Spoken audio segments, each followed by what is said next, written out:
السلام عليكم ورحمة الله. الحمد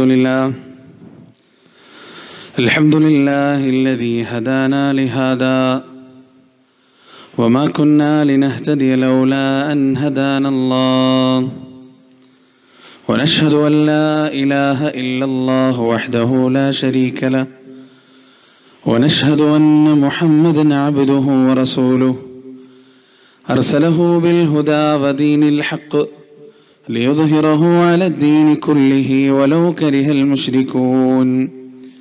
أما بعد فإن خير الحديث كتاب الله وخير الهدي هدي محمد صلى الله عليه وسلم وشر الأمور محدثاتها وكل محدثة بدعة وكل بدعة ضلالة وكل ضلالة في النار.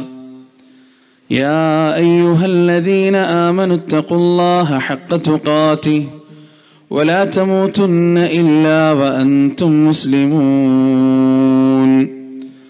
اللهم صل على محمد وعلى آل محمد كما صليت على إبراهيم وعلى آل إبراهيم إنك حميد مجيد.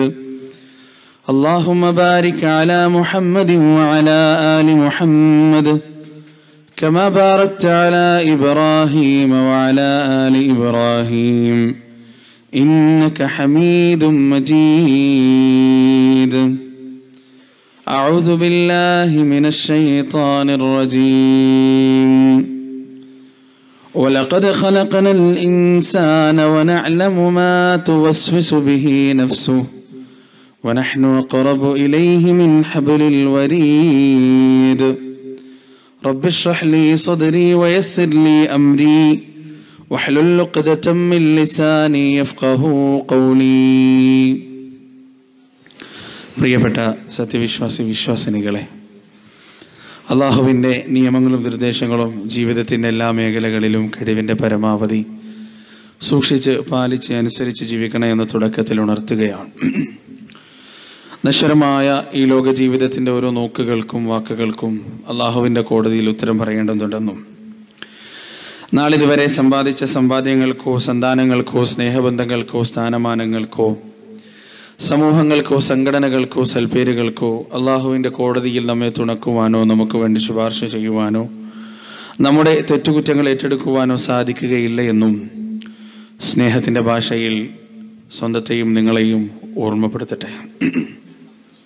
അൽഹംദുലില്ലാഹ്, അള്ളാഹുവിൻ്റെ മഹത്തായ ഒരു അനുഗ്രഹം കൊണ്ട് മാത്രമാണ് അതിമഹത്തായ മനോഹരമായ ഉന്നതമായ ഒരു വിഷയം ചർച്ച ചെയ്യാൻ നമുക്കിങ്ങനെ കൂടിയിരിക്കാൻ കഴിഞ്ഞത്. നമ്മുടെ ഈ ഇരുത്തവും സംസാരവുമെല്ലാം അള്ളാഹു സുബ്ഹാനഹു വ തആല ഒരു സാലിഹായ സൽക്കർമ്മമായി സ്വീകരിച്ച് നാളെ അവൻ്റെ ജന്നാത്തുൽ ഫിർദൗസിൽ അവിടുത്തെ താഴ്വരകളിലും പൂന്തോട്ടങ്ങളിലും ഇതുപോലെ കൂടിയിരിക്കാനുള്ള മഹാഭാഗ്യം നമുക്കേവർക്കും നൽകുമാറാകട്ടെ. ജീവിതത്തിൻ്റെ അവസാനം വരെ റഹ്മത്തിൻ്റെ മലക്കുകൾ നിറഞ്ഞു നിൽക്കുന്ന ഇത്തരത്തിലുള്ള സദസ്സുകളിൽ പങ്കെടുക്കുവാനും പ്രമാണബദ്ധമായ കാര്യങ്ങൾ ജീവിതത്തിൽ പകർത്തുവാനും പ്രമാണവിരുദ്ധമായവ തള്ളിക്കളയാനും അല്ലാഹു സുബ്ഹാനഹു വ തആല നമുക്കേവർക്കും തൗഫീഖ് നൽകുമാറാകട്ടെ. ബഹുമാന്യ സഹോദരൻ അബ്ദുൽ ബാരിയുടെ സംസാരം കേൾക്കുകയായിരുന്നു. സത്യത്തിൽ നിങ്ങളുടെ അടുത്ത പ്രദേശത്ത് നടന്ന ഒരു സംഭവത്തെക്കുറിച്ച് അദ്ദേഹം പ്രതിപാദിച്ചപ്പോൾ അങ്ങേയറ്റം അറപ്പും വെറുപ്പും അതോടൊപ്പം നിരാശയും ദേഷ്യവും എല്ലാം കലർന്നൊരു വികാരമായിരുന്നു മനസ്സിൽ. അത് കേൾക്കുന്ന ആർക്കും അങ്ങനെ തന്നെയാണ് ഉണ്ടാവുക. കാരണം എത്രത്തോളം ഒരു മനുഷ്യനെ അധപ്പതിക്കാൻ പറ്റുമോ, ഒരു മനുഷ്യൻ്റെ ചിന്താശേഷിയും ബുദ്ധിയും എത്രത്തോളം മറ്റൊരാളുടെ കാൽപാദത്തിക്കൽ കൊണ്ട് പണയം വെക്കാൻ പറ്റുമോ, അതിൻ്റെ ഏറ്റവും വലിയ മൂർത്ത രൂപമാണ് നിങ്ങളുടെ നാട് സാക്ഷ്യം വഹിച്ചിരിക്കുന്നത്. അല്ലാഹു സുബ്ഹാനഹു വ തആല നമ്മുടെ ഉമ്മത്തിന് ബുദ്ധി കൊടുക്കട്ടെ, ചിന്തിക്കുവാനും മനസ്സിലാക്കുവാനും പഠിക്കുവാനും. സഹോദരങ്ങളെ, അല്ലാഹു സുബ്ഹാനഹു വ തആല നമുക്ക് നൽകിയ അനുഗ്രഹം എന്ന് പറയുന്നത് ചെറുതൊന്നുമല്ല. ഈ ഉമ്മത്തിന്, മുസ്ലിം ഉമ്മത്തിന് കിട്ടിയ അനുഗ്രഹം ചെറുതൊന്നുമല്ല സഹോദരങ്ങളെ. ലോകത്ത് കടന്നു വന്ന എല്ലാ പ്രവാചകന്മാരും പറഞ്ഞ ഏറ്റവും അടിസ്ഥാനപരമായ ആശയം എന്താ അറിയോ നിങ്ങൾക്ക്? റസൂലുള്ളാഹി സ്വല്ലല്ലാഹു അലൈഹി വസല്ലം അത് പറഞ്ഞു തന്നിട്ടുണ്ട്. അഫ്ദലു മാ ഖുൽതു അന വന്നബിയ്യീന മിൻ ഖബ്ലി ഖൗലു ലാ ഇലാഹ ഇല്ലല്ലാഹ്. ഞാനും എനിക്ക് മുൻപ് കടന്നു വന്ന സകല പ്രവാചകന്മാരും പ്രബോധനം ചെയ്തതിൽ വെച്ച്, പ്രസംഗിച്ചതിൽ വെച്ച് ഏറ്റവും ഉന്നതമായ വചനം ലാ ഇലാഹ ഇല്ലല്ലയാണ്. അല്ലാഹു അല്ലാതെ ആരാധ്യനില്ല. തൗഹീദായിരുന്നു അവർ പറഞ്ഞ ഏറ്റവും വലിയ ആശയം. ആ തൗഹീദാണ് നമുക്ക് കിട്ടിയിരിക്കുന്നത്. അത് ഏറ്റവും വലിയ ഭാഗ്യം തന്നെയാണ്. ശരിക്ക് ഈ ഏകദൈവാരാധന, ഏകദൈവ ചിന്ത, സൃഷ്ടാവിനെ കുറിച്ചുള്ള ചിന്ത, ലോകത്തിന്റെ പടച്ചറബിനെ കുറിച്ചുള്ള ചിന്ത എന്നൊക്കെ പറയുന്നത് മുസ്ലിങ്ങളുടെ മാത്രം ഒരു പ്രൊപ്പറേറ്റർഷിപ്പ് ഒന്നുമല്ല. ലോകത്തുള്ള എല്ലാ മതങ്ങളിലും, എല്ലാ സിദ്ധാന്തങ്ങളിലും, എല്ലാ ആശയങ്ങളിലും ഇത്തരത്തിലുള്ള ചിന്താഗതികൾ നമുക്ക് കാണാൻ കഴിയും. ആന്ത്രോപോളജിസ്റ്റുകൾ, വെസ്റ്റേൺ കൺട്രീസിലുള്ള ആന്ത്രോപോളജിസ്റ്റുകൾ ലോകം മുഴുവനുമുള്ള ആദിവാസികളിൽ ചില പഠനങ്ങൾ നടത്തി. കാടിന്റെ അകത്തളങ്ങളിൽ ജീവിക്കുന്ന, പുറം ലോകവുമായി ബന്ധമില്ലാത്ത, യൂണിവേഴ്സിറ്റികളിലും കോളേജുകളിലും പോയിട്ടില്ലാത്ത, ഗവേഷണങ്ങളും പരീക്ഷണങ്ങളും ഒന്നും നടത്താത്ത, കാടിന്റെ അകങ്ങളിൽ ജീവിക്കുന്ന, വർഷങ്ങളായിട്ട് മനുഷ്യന്മാരുമായി ബന്ധമില്ലാത്ത ആദിവാസികളെ കുറിച്ച്, അവരുടെ തിയോളജിയെക്കുറിച്ച്, അവരുടെ ദൈവശാസ്ത്രത്തെക്കുറിച്ച്, അവരുടെ വിശ്വാസത്തെക്കുറിച്ചെല്ലാം പഠനം നടത്തി. അവിടെ ആഫ്രിക്കയിലെ ഏറ്റവും പുരാതനമായ ഒരു ആദിവാസികളെ കുറിച്ച് പഠനം നടത്തിയപ്പോ അവർക്ക് കാണാൻ കഴിഞ്ഞത് അവർ ഏകദൈവ വിശ്വാസികളായിരുന്നു എന്നതാണ്. ഈ പ്രപഞ്ചത്തിന് ഒരു സൃഷ്ടാവുണ്ട്, ആ സൃഷ്ടാവ് ഏകനാണെന്നും ആ സൃഷ്ടാവാണ് ഈ പ്രപഞ്ചത്തെ മുഴുവനും നിയന്ത്രിക്കുന്നതെന്നും ഈ പ്രപഞ്ചത്തിലെ ഓരോ അണുവും തീരുമാനിക്കുന്നത് ആ സൃഷ്ടാവാണെന്നുമുള്ള വിശ്വാസം. എന്നിട്ട് ആ ദൈവത്തിന് അവർ ഇട്ടുകൊടുത്ത പേര് ഉങ്കുലുങ്കുലു എന്നാണ്.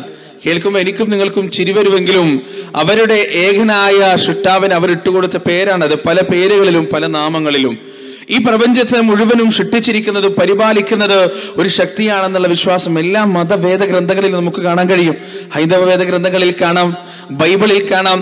ഹിരണ്യഗർഭഃ സമവർത്തദാഗ്രേ ഭൂതസ്യ ജാത പരിധേക ആസിത് സദാധാര പൃഥ്വിം ദ്യാമുതൈമാം കസ്മൈ ദേവായ ഹവിഷാ വിദേമ എന്ന ഋഗ്വേദത്തിന്റെ 10-ാം മണ്ഡലത്തിന്റെ 121-ാമത്തെ സൂക്തം 1, 2, 3, 4 ഋക്കുകളിൽ വളരെ വ്യക്തമായി ഏകദൈവാരാധനയെക്കുറിച്ചും ഏകദൈവ വിശ്വാസത്തെക്കുറിച്ചും പ്രതിപാദിക്കുന്നതായി നമുക്ക് കാണാൻ കഴിയും.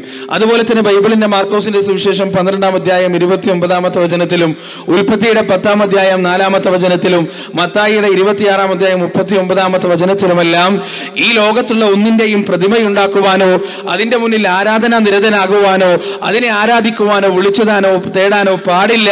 കഷ്ടപ്പാടുകളും പ്രയാസങ്ങളും ഉണ്ടാകുമ്പോൾ ഈ പ്രപഞ്ചത്തിന്റെ സൃഷ്ടാവിനെ മാത്രമാണ് വിളിക്കേണ്ടത് എന്ന് എല്ലാ വേദഗ്രന്ഥങ്ങളും ഒരുപോലെ പഠിപ്പിച്ചു തരുന്നതായി നമുക്ക് കാണാൻ കഴിയും. യഥാർത്ഥത്തിൽ എല്ലാ ആശയങ്ങളും ഈ പ്രപഞ്ചത്തിന് പിന്നിൽ ഒരു സൃഷ്ടാവ് ഉണ്ട് എന്ന് അംഗീകരിക്കുന്നുണ്ട്. തൗഹീദുർ റുബൂബിയ്യത്ത് വളരെ ചുരുങ്ങിയ ആളുകൾ മാത്രമേ നിഷേധിക്കുന്നുള്ളൂ. അബൂജഹലിന് തൗഹീദുർ റുബൂബിയ്യത്ത് ഉണ്ടായിരുന്നു. വലഇൻ സഅൽതഹും മൻ ഖലഖസ് സമാവാതി വൽ അർദ് ലയഖൂലുന്നല്ലാഹ്. ആരാണ് ആകാശഭൂമികളെ പഠിച്ചത് എന്ന് ചോദിച്ചാൽ അബൂജഹലും ഉതുബത്തും ഷൈബത്തും മറുപടി പറയും അത് അല്ലാഹുവാൻ. റുബൂബിയ്യത്തിൽ പ്രശ്നമുണ്ടായിരുന്നില്ല. പക്ഷേ തൗഹീദുൽ ഉലൂഹിയത്തിലാണ് ഇസ്ലാമും മറ്റു മതങ്ങളുമായി യഥാർത്ഥത്തിൽ വ്യത്യാസം വരുന്നത്. മറ്റു മതങ്ങളെല്ലാം ഈ ലോകത്തെ മുഴുവനും സൃഷ്ടിച്ച ഒരു സൃഷ്ടാവുണ്ട്, ദൈവമുണ്ട് എന്ന് അംഗീകരിക്കുമ്പോൾ ഇസ്ലാം പറയുന്നത് ആ സൃഷ്ടിച്ച, ആ പരിപാലിക്കുന്ന സർവശക്തനായ, രാജാതിരാജനായ, റാഹിമുർ റഹീമായ, ഖാലിഖുൽ മഖ്ലൂഖായ, മാലിക്കുൽ മുലൂഖായ, ജല്ല ജലാലായ റബ്ബിന്റെ മുന്നിൽ മാത്രമേ ആരാധനകൾ പാടുള്ളൂ എന്ന് പരിശുദ്ധ ഇസ്ലാം നമ്മെ പഠിപ്പിക്കുകയാണ്. ആ തൗഹീദാണ് സഹോദരങ്ങളെ എനിക്കും നിങ്ങൾക്കും ജന്മന കിട്ടിയിട്ടുള്ളത്. ചില ആളുകൾക്ക് അല്ലാഹു സുബ്ഹാനഹു വ തആല സത്യം മനസ്സിലാക്കി കൊടുത്തിട്ടുള്ളത്. പക്ഷേ ഈ ഒരു വലിയ ഭാഗ്യം മനസ്സിലാക്കാതെ നമ്മുടെ ഉമ്മത്ത് ഇന്നും സിദ്ധന്മാരുടെ പിന്നിലും, തങ്ങന്മാരുടെ പിന്നിലും, ഭാവമാരുടെ പിന്നിലും, ബീവിമാരുടെ പിന്നിലും, ജാറങ്ങളിൽ നിന്ന് ജാറങ്ങളിലേക്കും മഖബറകളിൽ നിന്ന് മഖബറകളിലേക്കും മാറി മാറി ഇങ്ങനെ സഞ്ചരിച്ചു കൊണ്ടിരിക്കാൻ ഏറ്റവും വലിയൊരു ഭാഗ്യം ലഭിച്ചിട്ട് എന്തുകൊണ്ടാണ് ഈ ഭാഗ്യത്തിന്റെ വില നമുക്ക് മനസ്സിലാക്കാത്തത്? മഹാനായ ഉമർ ഇബ്നുൽ ഖത്താബ് റളിയല്ലാഹു അൻഹു പറഞ്ഞതായി നമുക്ക് കാണാം, ഹിദായത്തിന്റെ വില നിനക്ക് മനസ്സിലാകണമെങ്കിൽ ദലാലത്ത് എന്താണെന്ന് നീ തിരിച്ചറിയണം. ദലാലത്ത് എന്താണെന്ന് എപ്പോ നീ തിരിച്ചറിയുന്നുവോ അപ്പോഴാണ് യഥാർത്ഥത്തിൽ ഹിദായത്തിന്റെ വില നിനക്ക് മനസ്സിലാകുക എന്ന് ഉമർ ഇബ്നുൽ ഖത്താബ് റളിയല്ലാഹു അൻഹു പറഞ്ഞതായി നമുക്ക് കാണാം. ഒരിക്കൽ അദ്ദേഹം രാജ്യം ഭരിക്കുന്ന സമയത്ത്, ഖലീഫയായ സമയത്ത് ഒരു സ്ഥലത്ത് ഒറ്റയ്ക്കിരുന്നിട്ട് ഇങ്ങനെ കരയായിരുന്നു ഉമർ റളിയല്ലാഹു അൻഹു. അദ്ദേഹം കുറെ നേരം കരയും, പിന്നെ കുറെ നേരം ചിരിക്കും, വീണ്ടും കുറെ നേരം കരയും, വീണ്ടും കുറെ നേരം ചിരിക്കും. ഇങ്ങനെ മാറി മാറി കരഞ്ഞു ചിരിച്ച് അങ്ങനെ ഇങ്ങനെ ഇരുന്നപ്പോ ഒരു സഹാബി അടുത്ത് പോയിരുന്നിട്ട് ചോദിച്ചു, അമീറുൽ മുഅ്മിനീൻ, എന്താണ് താങ്കൾക്ക് പറ്റിയത്? താങ്കൾ ഇങ്ങനെ കുറെ നേരം ഇരുന്നിട്ട് കരയും, പിന്നെ കുറെ നേരം ചിരിക്കും, പിന്നെ കുറെ നേരം കരയും, പിന്നെ കുറെ നേരം ചിരിക്കും. ഉമർ റളിയല്ലാഹു അൻഹു ഒരു ചെറു പുഞ്ചിരിയോട് അതിന് മറുപടി കൊടുത്തു, ഞാൻ ചിരിച്ചത് എന്റെ ജഹാലത്തിനെ കുറിച്ച് ഓർത്തിട്ടാണ്, എന്റെ ദലാലത്തിന്റെ കാലഘട്ടത്തെ കുറിച്ച് ഓർത്തിട്ടാണ്. അന്ന് ഞാനൊരു യാത്ര പോയി. എന്റെ കയ്യിൽ വലിയ ഭാണ്ഡക്കെട്ടുണ്ടായിരുന്നു. ദിവസങ്ങളോളം നീളുന്ന യാത്രയാണ്. അങ്ങനെ ആ യാത്രക്കിടയിൽ രാത്രിയായപ്പോ എന്റെ ആരാധനാ സമയമായി, ആരാധിക്കേണ്ട സമയമായി. ആ സമയമായപ്പോ ഞാൻ എന്റെ ഭാണ്ഡക്കെട്ട് തപ്പി നോക്കി. എന്റെ ആരാധ്യ വസ്തു അവിടെ ഇല്ല. എന്റെ വിഗ്രഹം ഞാൻ എടുക്കാൻ മറന്നിരിക്കുന്നു. ഇനി ഞാൻ എന്തിനെ ആരാധിക്കുമെന്ന് ചിന്തിച്ച് ഞാൻ ആദ്യപ്പെടുമ്പോ അപ്പോഴാണ് എന്റെ മനസ്സിൽ ഒരു ആശയം ഉദിച്ചത്. എന്റെ കയ്യിൽ ഒരു തുണ്ട് ഈത്തപ്പഴമുണ്ട്, ഒരു പിടി ഈത്തപ്പഴമുണ്ട്. ആ ഈത്തപ്പഴമെല്ലാം പുറത്തെടുത്ത് അതിന്റെ കുരുവെല്ലാം കളഞ്ഞ് അത് മുഴുവൻ കുഴച്ചൊരു പരുവത്തിലാക്കി എന്റെ വിഗ്രഹത്തിന്റെ രൂപത്തിലാക്കിയിട്ട് എന്റെ മുന്നിൽ ഭക്തിയോടെ വെച്ച് ഞാൻ അതിനെ സുന്ദരമായി ആരാധിച്ചു. ഞാൻ നിർവൃതി കൊണ്ടു. എന്നിട്ട് ആ രൂപത്തെ എന്റെ പാട്ടക്കെട്ടിലേക്ക് തിരിച്ചു വെച്ചിട്ട് വീണ്ടും ഞാൻ എന്റെ യാത്ര തുടർന്നു. ഒരുപാട് യാത്ര ചെയ്തപ്പോൾ എനിക്ക് വിശന്നു. ഞാൻ എന്റെ ദൈവത്തെ തന്നെ എടുത്ത് ഭക്ഷിക്കുകയും ചെയ്തു. ഈ ഒരു കാര്യം ഓർത്തിട്ടാണ്, ഇത്തരത്തിലുള്ള ഒരുപാട് സംഗതികൾ ഓർത്തിട്ടാണ് ഞാൻ ചിരിച്ചത്, ഞാൻ കരഞ്ഞത്. ഞാനെങ്ങാനും ആ ഒരു അവസ്ഥയിൽ മരിച്ചു പോകുകയാണെങ്കിൽ ഈ പ്രപഞ്ചത്തെ മുഴുവനും സൃഷ്ടിച്ചു പരിപാലിക്കുന്ന ഏകനായ സൃഷ്ടാവിന്റെ മുന്നിൽ മാത്രമേ ആരാധനകളെ പാടുള്ളൂ എന്ന തൗഹീദിന്റെ വചനം എത്തുന്നതിന്റെ മുന്നേ ഞാൻ മരിച്ചു പോകുകയായിരുന്നെങ്കിൽ എത്രമാത്രം ഹതഭാഗ്യനായി പോകുമായിരുന്നു ഞാൻ എന്ന ചിന്തയായിരുന്നു യഥാർത്ഥത്തിൽ എന്നെ കരയിച്ചത്. ഈ രണ്ട് ചിന്തകളും എനിക്ക് മാറി മാറി വന്നപ്പോ സത്യത്തിൽ എന്റെ ഹൃദയാന്തരത്തിലെ വികാരങ്ങളെ എനിക്ക് നിയന്ത്രിക്കാൻ കഴിഞ്ഞില്ല എന്ന് മഹാനായ ഉമർ ഇബ്നുൽ ഖത്താബ് റളിയല്ലാഹു അൻഹു മറുപടി പറയുകയുണ്ടായി. സഹോദരങ്ങളെ, നമുക്ക് നമ്മുടെ വെളിച്ചത്തിന്, അല്ലാഹു നൽകിയ ഈ വെളിച്ചത്തിന്റെ വില മനസ്സിലാവണമെങ്കിൽ ഇരുട്ടിൽ നാം അകപ്പെടണം. അള്ളാഹു നൽകിയ ആ ആരോഗ്യത്തിന്റെ വില മനസ്സിലാവണമെങ്കിൽ യഥാർത്ഥത്തിൽ നമുക്ക് രോഗം വരണം. നമുക്ക് നൽകിയ ഈ സുഭിക്ഷതയുടെ വില മനസ്സിലാവണമെങ്കിൽ ദാരിദ്ര്യത്തിന്റെ പടുകുടിയിലേക്ക് നമ്മളെല്ലാം വലിച്ചെറിയപ്പെടേണ്ടി വരും. ഇങ്ങനെ ഓരോ അനുഗ്രഹങ്ങൾ നിഷേധിക്കപ്പെടുമ്പോൾ മാത്രമാണ് അതിന്റെ വിപരീതമായ അള്ളാഹുവിന്റെ അനുഗ്രഹം അതിന്റെ വില നമുക്ക് മനസ്സിലാവുക. ഹിദായത്തിന്റെ വില നമുക്ക് മനസ്സിലാവണമെങ്കിൽ ദലാലത്ത് എന്താണെന്ന് യഥാർത്ഥത്തിൽ തിരിച്ചറിയണം. ദലാലത്ത് എന്താണെന്ന് തിരിച്ചറിയണമെങ്കിൽ ദലാലത്താണ് എന്ന് ആദ്യം മനസ്സിലാക്കേണ്ടതുണ്ട്. ദലാലത്തിന് ഹിദായത്തായിട്ട് മനസ്സിലാക്കിയ അതൊരിക്കലും ഹിദായത്തിന്റെ വില മനസ്സിലാവില്ല. ഉദാഹരണത്തിന്, ഈ സിദ്ധന്റെ മുന്നിൽ, അയാളുടെ മുന്നിൽ സ്വന്തം ശരീരം കാഴ്ചവെക്കണം എന്ന് പറഞ്ഞ ഭർത്താവ്, അയാളെ സംബന്ധിച്ചിടത്തോളം അയാൾ സ്വർഗത്തിലേക്കുള്ള പാതയിലാണ്. സ്വന്തം മകന്റെ കാലുവാരി മതിലിനടിച്ചു കൊലപ്പെടുത്തിയ പിതാവിനെ സംബന്ധിച്ചിടത്തോളം അയാൾ സ്വർഗത്തിലേക്കുള്ള പാതയിലാണ്. സ്വന്തം ഭർത്താവ് മരിച്ചിട്ട് ഖബറടക്കാതെ മാസങ്ങളോളം വീട്ടിൽ പൂട്ടിയിട്ട് ശരീരം വീർത്തുപൊട്ടി ദുർഗന്ധം വമിക്കുമ്പോഴും അതാ വീട്ടിൽ തന്നെ കാത്തു സൂക്ഷിച്ച ഭാര്യയുടെ മനസ്സിൽ ഹിദായത്തിന്റെയും സ്വർഗത്തിന്റെയും പാതയിലാണ്. ദലാലത്തിനെ ദലാലത്തായിട്ട് മനസ്സിലാക്കാത്ത കാലഘട്ടത്തോളം ഒരിക്കലും നമുക്ക് ഹിദായത്തിന്റെ വില മനസ്സിലാവുകയില്ല. ഇവിടെ എന്താണ് തൗഹീദ് എന്ന് മനസ്സിലാവണമെങ്കിൽ ആരാണ് അള്ളാഹ് എന്ന് യഥാർത്ഥത്തിൽ നമ്മൾ മനസ്സിലാക്കേണ്ടതുണ്ട്. അള്ളാഹുവിന്റെ സിഫത്തുകൾ മനസ്സിലാക്കേണ്ടതുണ്ട്. അള്ളാഹുവിന്റെ ഗുണങ്ങൾ മനസ്സിലാക്കേണ്ടതുണ്ട്. അള്ളാഹുവിന്റെ അവകാശങ്ങളും അധികാരങ്ങളും രാജാധികാരങ്ങളും മനസ്സിലാക്കേണ്ടതുണ്ട്. എവിടെ നിന്ന് മനസ്സിലാക്കണം? പരിശുദ്ധ ഖുർആനിൽ നിന്നും തിരു ഹദീസിൽ നിന്നും മനസ്സിലാക്കേണ്ടതുണ്ട്. യഥാർത്ഥത്തിൽ നമ്മുടെ നാട്ടിൽ ഇന്ന് കൺസെപ്റ്റിലുള്ള ഒരു അള്ളയുണ്ട്. ആ അള്ളാഹുവിന് പരിശുദ്ധ ഖുർആനും തിരു ഹദീസുമായിട്ട് യാതൊരു ബന്ധവുമില്ല എന്നതാണ് സത്യം. സഹോദരങ്ങൾ, നിങ്ങളൊന്ന് ആലോചിച്ച് നോക്ക്. നമ്മുടെ നാട്ടിൽ സാധാരണക്കാരായ ഭൂരിഭാഗം വരുന്ന കാനേശുകുമാരി കണക്കിൽ മുസ്ലിം എന്ന് പേര് എഴുതി ചേർക്കപ്പെട്ട മഹാഭൂരിഭാഗം വരുന്ന മനുഷ്യർ ജീവിതത്തിൽ എന്തെങ്കിലും പ്രയാസമുണ്ടാകുമ്പോൾ അവർ അള്ളാനെ വിളിക്കാറില്ല. ബുദ്ധിമുട്ടുകളും ക്ലേശങ്ങളും ഉണ്ടാകുമ്പോൾ അവരുടെ നാവുകൾ അള്ളാഹുവെ എന്ന് വിളിക്കുന്നതിന് പകരം പല ഷെയ്ഖുമാരെയും തങ്ങന്മാരെയും ബാബമാരെയും ബീവിമാരെയുമാണ് വിളിക്കുക. എന്തുകൊണ്ടാണ് ഇങ്ങനെ സംഭവിക്കുന്നത്? എന്തുകൊണ്ടാണ് ജീവിതത്തിൽ ഞാൻ തുടക്കത്തിൽ ഓതി വെച്ച ആയത്ത് വലഖദ് ഖലഖനൽ ഇൻസാൻ വനഅലമു മാ തുവസ്വിസു ബിഹി നഫ്സു വനഹ്നു അഖറബു ഇലൈഹി മിൻ ഹബ്ലിൽ വരീദ്, നമ്മുടെ കണ്ടനാടിയേക്കാൾ അടുത്ത ഹൃദയാന്തരങ്ങളിലെ വികാരങ്ങൾ അറിയുന്ന, മനുഷ്യന്റെ മനസ്സിന്റെ മന്ത്രങ്ങളും ഹൃദയത്തിന്റെ മിടുപ്പും അറിയുന്ന പടച്ച റബ്ബ് കണ്ടനാടിയേക്കാൾ അടുത്തുണ്ടാകുമ്പോൾ എന്തുകൊണ്ടാണ് വലിയമാരെയും ഷെയ്ഖുമാരെയും ശുഹദാക്കളെയും അമ്പിയാക്കളെയും മൗലിയാക്കളെയും വിളിച്ച് തേടേണ്ട ഒരു ഗതികേട് ഈ മുസ്ലിം ഉമ്മത്തിന് വന്നത് എന്ന് ചോദിച്ചാൽ, മാലമൗലിദികളും പാളക്കിതാബുകളും യഥാർത്ഥ തൗഹീദിൽ നിന്ന് ഈ പാവപ്പെട്ട ഉമ്മത്തിനെ വഴിതിരിച്ചുവിട്ട് അള്ളാഹുവിന് പകരം ഔലിയാക്കളെയും അമ്പിയാക്കളെയും ശുഹദാക്കളെയും ആ റബ്ബിന്റെ രാജാധികാരത്തിന് മുന്നിൽ പ്രതിഷ്ഠിച്ചു എന്നതാണ് അതിന്റെ മറുപടി. വല്ലാഹി സത്യം സഹോദരങ്ങളെ, മാലമൗലിദികൾ അർത്ഥമറിഞ്ഞു ചൊല്ലുന്ന ഒരു മനുഷ്യനെ സംബന്ധിച്ചിടത്തോളം ജീവിതത്തിൽ പ്രയാസം വരുമ്പോ ഓന്റെ നാവുകൾ അള്ളാനെ വിളിക്കില്ല. തീർച്ചയായും മൊയ്തി ഷേഖിനെ വിളിക്കുള്ളൂ, മമ്പറത്ത് തങ്ങളെ വിളിക്കുള്ളൂ. എന്താ അതിന്റെ കാരണം? ഒരുപാട് കഥകൾ നിങ്ങൾ കേട്ടിട്ടുണ്ടാവും. ഏതാനും 2-3 സംഭവങ്ങൾ മാത്രം നിങ്ങളെ ഉണർത്താൻ ഞാൻ ആഗ്രഹിക്കുകയാണ്. ഒരുപാട് മാലകളുണ്ട്. എല്ലാ മഹാന്മാരെ കുറിച്ചും മാലകൾ എഴുതിയിട്ടുണ്ട്. കഴിഞ്ഞുപോയ ഉമ്മത്ത് വഴിപിഴച്ചു പോയതും അങ്ങനെ തന്നെയാണ്. ജൂതന്മാരും നസാറാക്കളും മതിരി കവിഞ്ഞ പുകഴ്ത്തലിലൂടെയാണ് അവർക്ക് വഴിപിഴച്ചു പോയിട്ടുള്ളത്. ഈ ഉമ്മത്തും വഴിപിഴക്കലിന്റെ വക്കിലെത്തി നിൽക്കുന്നത് ഇങ്ങനെ തന്നെയാണ്. പിഴച്ചു പോയിട്ടുള്ളതും ഇങ്ങനെ തന്നെയാണ്. ആ മാലകളിൽ ഒന്നാമത്തെ ഖലീഫയായ മഹാനായ അബൂബക്കർ സിദ്ദീഖ് റളിയല്ലാഹു അൻഹുവിന്റെ പേരിലും ഒരു മാലയുണ്ട്. സിദ്ദീഖ് മാല എന്നാണ് അതിന് അറിയപ്പെടുക. ആ മാലയിൽ ഒരുപാട് കഥകളുണ്ട്. ആ കഥയിൽ ഒരു കഥ നിങ്ങളൊന്നറിയണം. അതായത് അല്ലാഹു സുബ്ഹാനഹു വ തആല ഈ പ്രപഞ്ചത്തെ മുഴുവനും സൃഷ്ടിച്ചു. കൂട്ടത്തിൽ മുഹമ്മദ് നബി സല്ലല്ലാഹു അലൈഹി വസല്ലമയുടെയും അബൂബക്കർ സിദ്ദീഖ് റളിയല്ലാഹു അൻഹുവിന്റെയും റൂഹിനെയും പടച്ചു എന്നാണ്, ആത്മാവിനെയും പടച്ചു എന്നാണ്. അതൊക്കെ കഴിഞ്ഞിട്ട് മലക്കുകളെ സൃഷ്ടിക്കാൻ തുടങ്ങി. ജിബ്രീൽ അലൈഹി സ്വലാത്തു വസ്സലാമിനെ ആദ്യമായി സൃഷ്ടിച്ചു. ജിബ്രീൽ അലൈഹി സ്വലാത്തു വസ്സലാമിന് സൃഷ്ടി പൂർത്തിയായപ്പോ അല്ലാഹ് ജിബ്രീലിനോട് പറഞ്ഞു, ജിബ്രീൽ, ആദ്യമായി എന്റെ കൽപ്പന 2 വചനങ്ങൾ നീ ഉരുവിടണം. എന്താണ് 2 വചനങ്ങൾ? ജിബ്രീൽ അലൈഹി സ്വലാത്തു വസ്സലാമിനോട് അല്ലാഹു പറഞ്ഞു, ലാ ഇലാഹ ഇല്ലല്ലാഹ് മുഹമ്മദുർ റസൂലുള്ളാഹ്. ഈ 2 വചനങ്ങൾ നീ ഉരുവിടണം. ജിബ്രീൽ അലൈഹി സ്വലാത്തു വസ്സലാം മടിയില്ലാതെ ലാ ഇലാഹ ഇല്ലല്ലാഹ് പറഞ്ഞു. പക്ഷെ മുഹമ്മദ് റസൂലുള്ളാഹ് പറയുന്നില്ല. അല്ലാഹു കൽപ്പിച്ചു, ജിബ്രീൽ മുഹമ്മദ് റസൂലുള്ളാഹ് കൂടി പറയണം. പറയുന്നില്ല. മൂന്നാമതും കൽപ്പിച്ചു, പറയുന്നില്ല. അവസാനം അല്ലാഹു സുബ്ഹാനഹു വ തആല നിങ്ങൾ അറിയണം, അല്ലാഹു ലോകത്തിന്റെ രക്ഷിതാവായ പടച്ച റബ്ബ് സ്വർഗത്തിലുള്ള അബൂബക്കർ സിദ്ദീഖ് റളിയല്ലാഹു അൻഹുവിന്റെ റൂഹിനെ ഇങ്ങോട്ട് വിളിക്കാൻ. എന്നിട്ട് ആ റൂഹിനോട് ഇസ്തിഗാസ നടത്താൻ, ആ റൂഹിനോട് പരാതി പറയാൻ. ഞാൻ ഇവനെ സൃഷ്ടിച്ചു, ഇവൻ ഈ രൂപം നൽകി, ഈ ഭാവം നൽകി, ഈ ശക്തിയെല്ലാം നൽകി. ഞാൻ ഇവനോട് മുഹമ്മദ് റസൂലുള്ളാഹി പറയാൻ കൽപ്പിച്ചു, അവൻ അനുസരിക്കുന്നില്ല. എന്താണ് ഇതിനൊരു പരിഹാരം എന്ന് പറഞ്ഞപ്പോ കനപ്പിച്ച് കൂർപ്പിച്ച് അബൂബക്കർ സിദ്ദീഖ് റളിയല്ലാഹു അൻഹു അദ്ദേഹത്തിന്റെ ആത്മാവ് ജിബ്രീലിനൊന്ന് നോക്കിയെന്നാണ്. എന്നിട്ട് ചോദിച്ചു എന്നാണ്, നീ പറയുന്നു അതല്ല ഞാൻ നിന്നെ കൊണ്ട് പറയിപ്പിക്കണോ? പേടിച്ചു വിറച്ചു പോയി ജിബ്രീൽ മുഹമ്മദ് റസൂലുള്ളാഹി എന്ന് പറഞ്ഞു എന്നാണ്. ഇത് സിദ്ദീഖ് മാലയിലുള്ളതാണ്. ഇന്നുണ്ട്, ഇന്നും അത് പാടുന്നവരുണ്ട്. ഇന്നും ആരും അത് നിഷേധിച്ചിട്ടൊന്നുമില്ല.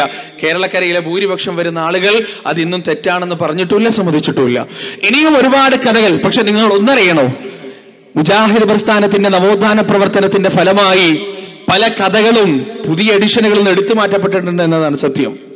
നിങ്ങളൊക്കെ പണ്ട് കേട്ടിട്ടുണ്ടാവും, മലക്കുൽ മൗത്ത് അലൈഹി സ്വലാത്തു വസ്സലാം റൂഹ് പിടിച്ചിട്ട് ആകാശത്തേക്ക് ഇങ്ങനെ പറന്നു പോകുമ്പോ മുഹീദ്ദീൻ ഷെയ്ഖ് തങ്ങൾ ആകാശത്തേക്ക് പറന്നു പോയിട്ട് മലക്കുൽ മൗത്തിന്റെ മുന്നിൽ നിന്ന് ബ്ലോക്ക് ചെയ്തിട്ട് ആ റൂഹ് മുഴുവൻ തട്ടിപ്പറിച്ച കഥ നിങ്ങൾ കേട്ടിട്ടുണ്ടാവും. പക്ഷെ പുതിയ എഡിഷനിൽ അതില്ല, പുതിയ മുഹീദ്ദീൻ മാലയിൽ അതില്ല.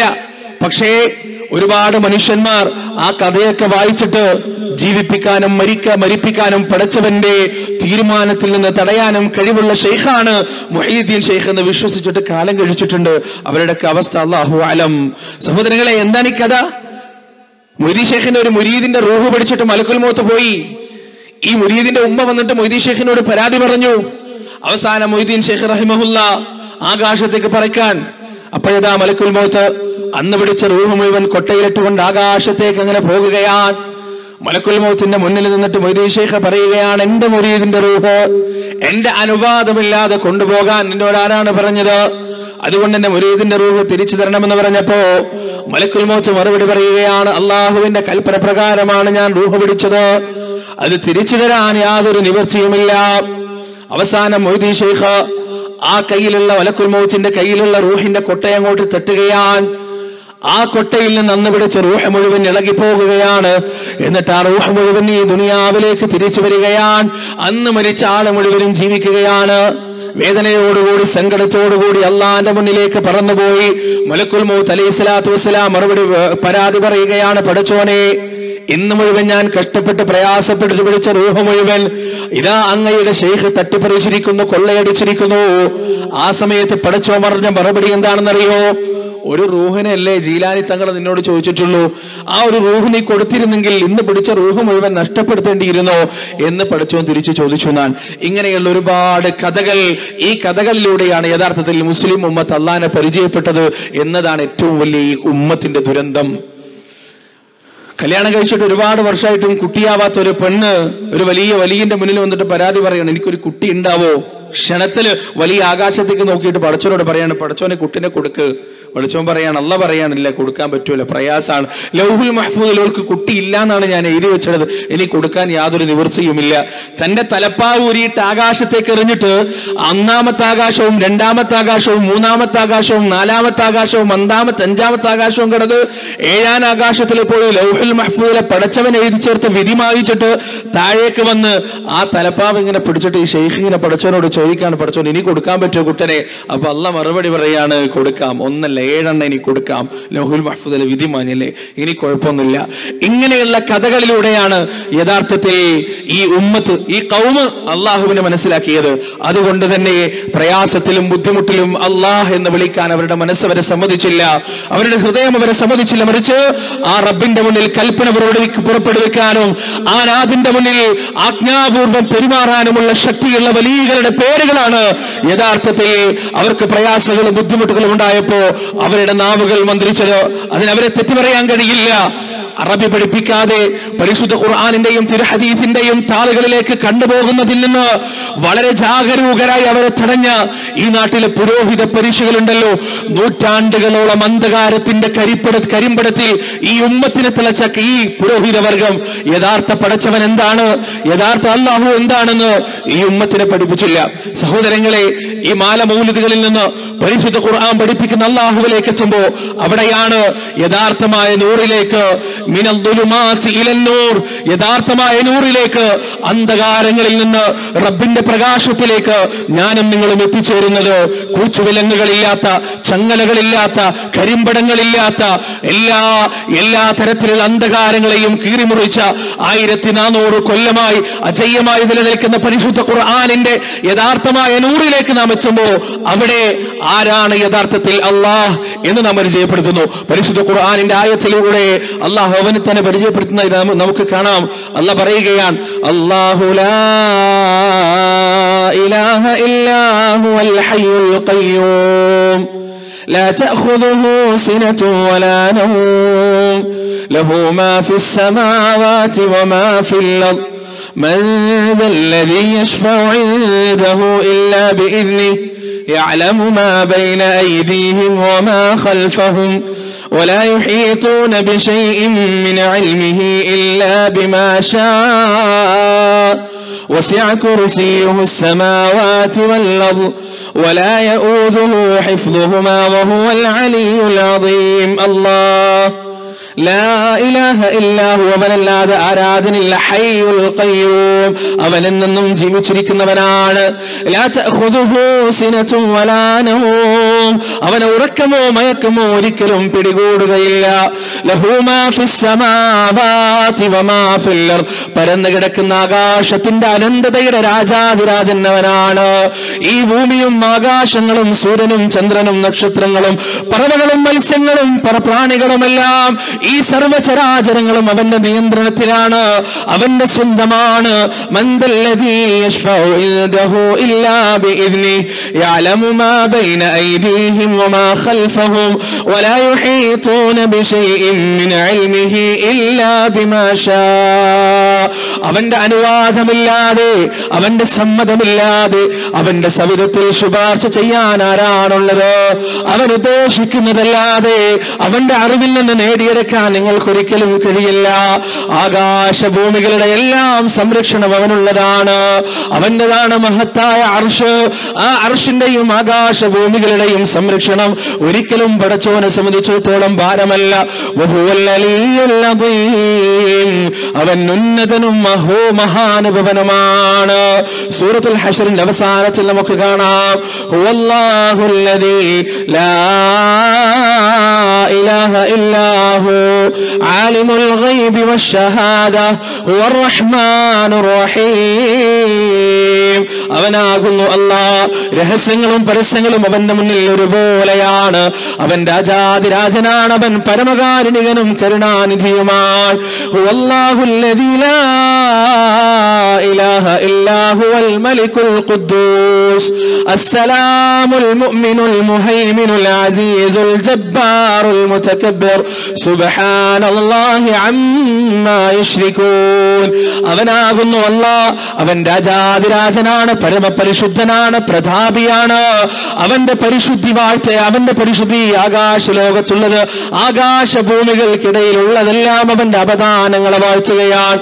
വല്ലാഹുൽ ഖാലിഖുൽ ബാരിഉൽ മുസവ്വിർ ലഹുൽ അസ്മാഉൽ ഹുസ്നാ യുസബ്ബിഹു ലഹു മാ ഫിസ് സമാവാതി വൽ അർദ് വഹുവൽ അസീസുൽ ഹകീം. അവനാണ് സൃഷ്ടാവ്, അവനാണ് രൂപകൽപ്പന നൽകിയവൻ, അവനാണ് ഈ പ്രപഞ്ചത്തെ മുഴുവനും നിയന്ത്രിക്കുന്നവൻ, അവനാണ് ഈ പ്രപഞ്ചത്തിലുള്ള അണുമുതൽ തിമിംഗലം വരെയുള്ള, അമീബ മുതൽ നക്ഷത്രം വരെയുള്ള സകലതിനും രൂപകൽപ്പന നൽകിയത് അവൻ തന്നെയാണ്. ഈ പ്രപഞ്ചത്തിന്റെ ചരാചരങ്ങളുടെ അണ്ഡകടാഹത്തിന്റെ ബ്രഹ്മാണ്ഡത്തിന്റെ എല്ലാം നിയന്ത്രണം അവന്റെ കയ്യിലാണ്. ഈ പ്രപഞ്ചത്തിലുള്ള സജൈവവും അജൈവവുമായ സകല വസ്തുക്കളും അവന്റെ അവദാനങ്ങളെ വാഴ്ത്തിക്കൊണ്ടിരിക്കുകയാണ്. വഹുവൽ അസീസുൽ ഹകീം. അവൻ പ്രതാപിയും യുക്തിമാനുമാകുന്നു. ലോകത്തിന്റെ രക്ഷിതാവിനെ കുറിച്ച് പരിശുദ്ധ ഖുർആൻ പരിചയപ്പെടുത്തിയതാണ്. സഹോദരങ്ങളെ, സൂറത്തുൽ അറാഫിൽ നമുക്ക് കാണാം, മഹാനായ മൂസാ നബി അലൈഹിസ്സലാത്തു വസ്സലാം സീനാ പർവ്വതത്തിന്റെ ശിഖരത്തിന്റെ മുകളിൽ കയറി നിന്നുകൊണ്ട് 40 ദിവസം അള്ളാഹു വചനമിരിക്കാൻ അദ്ദേഹത്തിന് കൽപ്പന കൊടുത്തപ്പോ ആ തൂർ പർവ്വതത്തിന്റെ മുകളിൽ കയറി നിന്നുകൊണ്ട് മൂസാ നബി അലൈഹിസ്സലാത്തു വസ്സലാം ഒരു ആഗ്രഹം പറയുകയാണ്, റബ്ബിനോട് വല്ലാത്ത തന്റെ ഒരു ഇംഗിതം പറയുകയാണ്. അത് പരിശുദ്ധ ഖുർആൻ വിവരിക്കുന്നുണ്ട്. മൂസാ നബി പറയുകയാണ്, റബ്ബി അരിനി അൻദുർ ഇലൈക് ഖാല ലൻ തറാനി. അല്ലാഹു, എനിക്ക് വലിയൊരു ആഗ്രഹമുണ്ട്, എന്റെ മനസ്സിന് വല്ലാത്തൊരാശയുണ്ട് റബ്ബേ. ആ ആശ എന്താണെന്നറിയുമോ? നിന്നെ ഒന്ന് കാണണമെന്നതാണ്, നിന്നെ ഒന്ന് ദർശിക്കണമെന്നതാണ്, എന്റെ ഈ കണ്ണുകൾ കൊണ്ട് നേരിട്ട് നിന്നെ ഒന്ന് കാണണമെന്നതാണ്. ഖാല ലാ തറാനി. മൂസ, നിനക്കെന്നെ കാണാൻ കഴിയില്ല, നഗ്നമായ നേത്രങ്ങൾ കൊണ്ട് എന്നെ കാണാൻ നിനക്ക് കഴിയില്ല മൂസ എന്ന് അള്ളാഹു പറയുകയാണ്. എന്നിട്ട് അല്ലാഹു പറയുകയാണ്, വലാകിൻ ഇൻദുർ ഇലൽ ജബൽ ഫഇൻ ഇസ്തഖറ മകാനഹു ഫസൗഫ തറാനി. എങ്കിലും നീ നിന്റെ മുന്നിൽ ഉയർന്നു നിൽക്കുന്ന, മാനത്തെ ചുംബിച്ചു നിൽക്കുന്ന പർവ്വത, ആ വലിയ പർവ്വതമുണ്ടല്ലോ, ആ പർവ്വതത്തിലേക്ക് നീ നോക്കി നിൽക്കുക. ആ പർവ്വതം നീ ഇമവെട്ടാതെ നോക്കുക. ആ പർവ്വതം അതിന്റെ സ്ഥാനത്ത് ഉറച്ചു നിൽക്കുകയാണെങ്കിൽ ഫസൗഫ തറാനി, വഴിയെ നിനക്കെന്നെ കാണാൻ കഴിയും മൂസ. ആഗ്രഹത്തോടെ, ആശയോടെ രാജാതിരാജനായ അള്ളാഹുവിനെ കാണുന്നതിന് വേണ്ടി മൂസാ നബി അലൈഹിസ്സലാത്തു വസ്സലാം ആ പർവ്വതത്തിലേക്ക് അങ്ങനെ നോക്കി നിൽക്കുകയാണ്. ഫലമ്മാ തജല്ലാ റബ്ബുഹു ലിൽ ജബലി ജഅലഹു ദക്കാ വഖറ മൂസാ സഇഖാ. ലോകത്തിന്റെ രക്ഷിതാവ് ആ പർവ്വതത്തിന്റെ ശിഖരത്തിലേക്ക് ഇറങ്ങാൻ ഉദ്ദേശിച്ചപ്പോ ആ പർവ്വതമതാ കിടുകിട ഉറക്കുകയാണ്. ആ പർവ്വതം ഭയം കൊണ്ട് പൊട്ടിത്തകരുകയാണ്. ധൂളികളായി, കല്ലുകളായി, പൊടികളായി ആ മഹാപർവ്വതം മൂസാ നബിയുടെ കൺമുന്നിൽ വെച്ച് പൊട്ടിത്തകർന്ന കാഴ്ച കണ്ട് വഖറ മൂസാ സഇഖാ. മൂസാ നബി ബോധം കെട്ട് വീഴുകയാണ്. ഒരുപാട് നേരത്തിന് ശേഷം ബോധം വന്നപ്പോ മൂസാ നബി പറയുകയാണ്, ഫലമ്മാ ഫാഖ ഖാല സുബ്ഹാനക തുബ്തു ഇലൈക വഅന അവ്വലുൽ മുഅ്മിനീൻ. എന്റെ രക്ഷിതാവേ, നീ എത്ര പരിശുദ്ധനാണ്, ഞാനിതാ നിന്നിലേക്ക് ഖേദിച്ചു മടങ്ങുകയാണ്, ഞാനിതാ നിന്നോട് പാപമോചനം തേടുകയാണ്. വഅന അവ്വലുൽ മുഅ്മിനീൻ. പേടിച്ച് പിന്മാറി തോറ്റ് തന്റെ സൃഷ്ടിയെ തന്നെ സഹായത്തിന് വിളിക്കുന്നത് ഒരു അള്ളാനെ ഖുർആൻ പരിചയപ്പെടുത്തിയിട്ടില്ല. സഹോദരങ്ങളെ, അള്ളാഹുവിന്റെ ഒരുപാട് സിഫത്തുകൾ പരിശുദ്ധ ഖുർആൻ നമുക്ക് പരിചയപ്പെടുത്തി തരുന്നുണ്ട്.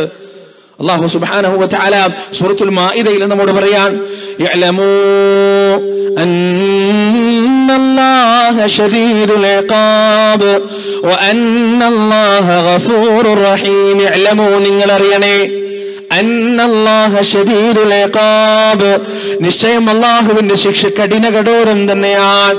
വ അന്നല്ലാഹ ഗഫൂറുർ റഹീം, അല്ലാഹു എന്നാൽ പരമകാരുണികനും ഏറെ പൊറുക്കുന്നവനുമാണ്, മാപ്പ് നൽകുന്നവനുമാണ്.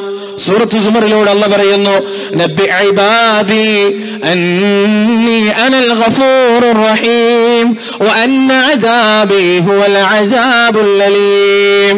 എന്റെ അടിമകൾക്ക് വാർത്ത കൊടുക്കണേ, പറഞ്ഞു കൊടുക്കണേ, അന്നി അനൽ ഗഫൂറുർ റഹീം, ഞാൻ അങ്ങേയറ്റം പൊറുക്കുന്നവനും കരുണാനിധിയുമാണ്. വഅന്ന അദാബി ഹുവൽ അദാബുൽ അലീം, എന്നാൽ എന്റെ ശിക്ഷയാകട്ടെ അതാകുന്നു വേദനാജനകമായ ശിക്ഷ. അള്ളാഹുവിന്റെ രണ്ട് സിഫത്തുകളാണ്.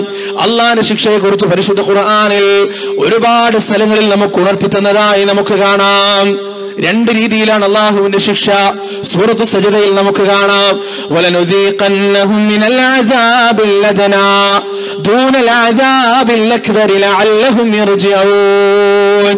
വലിയ നരകത്തിന്റെ ഭയാനകമായ ശിക്ഷ വരുന്നതിന്റെ മുന്നേ പാവപ്പെട്ട മനുഷ്യർ ആ ശിക്ഷയിലേക്ക് ആപതിക്കാതിരിക്കാൻ ഈ ദുനിയാവിൽ ഒരുപാട് തിരിച്ചറിവുകൾ അള്ളാഹു നൽകുന്നതാണ്. ഈ ദുനിയാവിൽ പിന്നിൽ നിന്ന് വിളിക്കുന്നതിന് വേണ്ടി ഒരുപാട് ശിക്ഷകൾ പടച്ചുറപ്പ് നൽകുന്നതാണ്. കേരളക്കര കഴിഞ്ഞ വർഷം വരെ സാക്ഷ്യം വഹിച്ചതാണ്.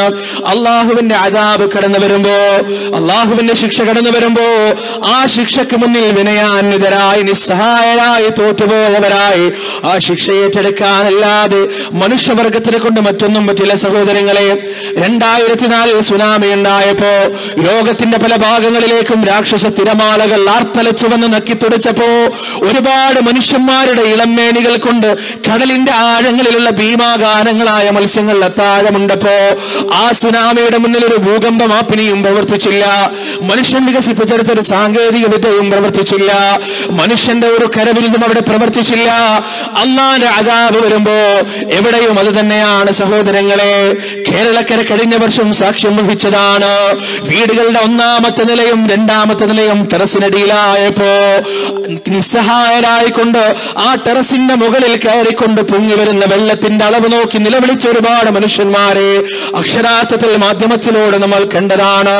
എത്ര സ്ഥാപനങ്ങളാണ്, എത്ര വീടുകളാണ്, എത്ര സംരംഭങ്ങളാണ്, ഏക്കർ കണക്കിന് വരുന്ന എത്ര തോട്ടങ്ങളാണ് ഉരുൾപൊട്ടലുകളിലും പേമാരികളിലും മഹാദുരന്തങ്ങളിലും നശിച്ചുപോയത്.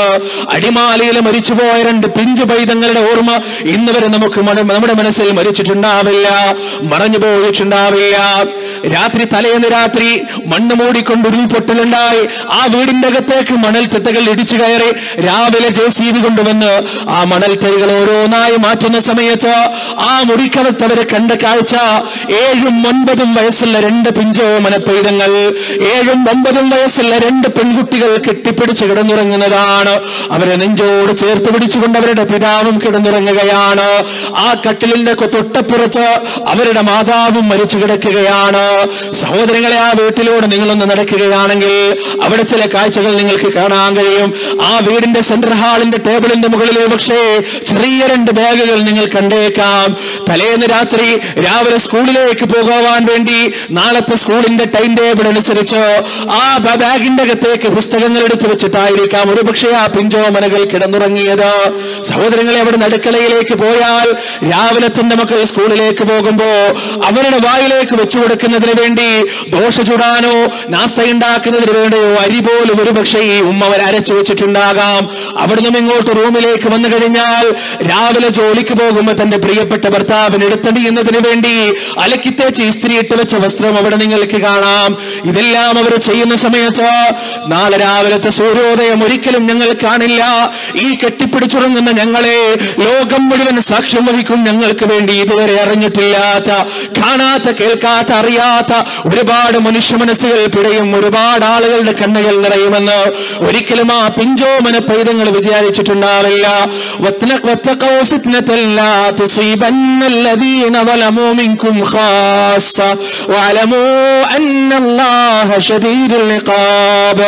അല്ലാഹുവിന്റെ വാക്കുകളാണ്. നിങ്ങൾ ഫിത്നയെ സൂക്ഷിക്കണേ, നിങ്ങൾ ഫസാദിനെ സൂക്ഷിക്കണേ. അല്ലാഹുവിന്റെ അദാബ് കടന്നു വരുമ്പോ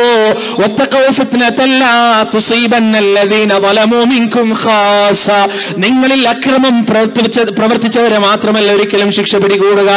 അള്ളാന്റെ അദാബ് വരുമ്പോ അത് സുനാമിയുടെ രൂപത്തിലായാലും ഭൂകമ്പത്തിന്റെ രൂപത്തിലായാലും കൊടുങ്കാറ്റിന്റെ രൂപത്തിലായാലും ചുഴലിക്കാറ്റിന്റെ രൂപത്തിലായാലും ആ നാടിന് മുഴുവൻ സംഹാര താണ്ഡവമാടി ആ നാട്ടിലുള്ള നല്ലവരായ മനുഷ്യരെയും മുഴുവനും നശിപ്പിച്ചുകൊണ്ടാണ് ആ ശിക്ഷ മുന്നോട്ട് പോകുക. കഴിഞ്ഞുപോയ ശിക്ഷകളിൽ എത്രയെത്ര പള്ളികളാണ് നമുക്ക് നഷ്ടപ്പെട്ടു പോയത്, എത്രയെത്ര തങ്കപ്പെട്ട നല്ല മനുഷ്യന്മാരാണ് മരിച്ചുപോയത്.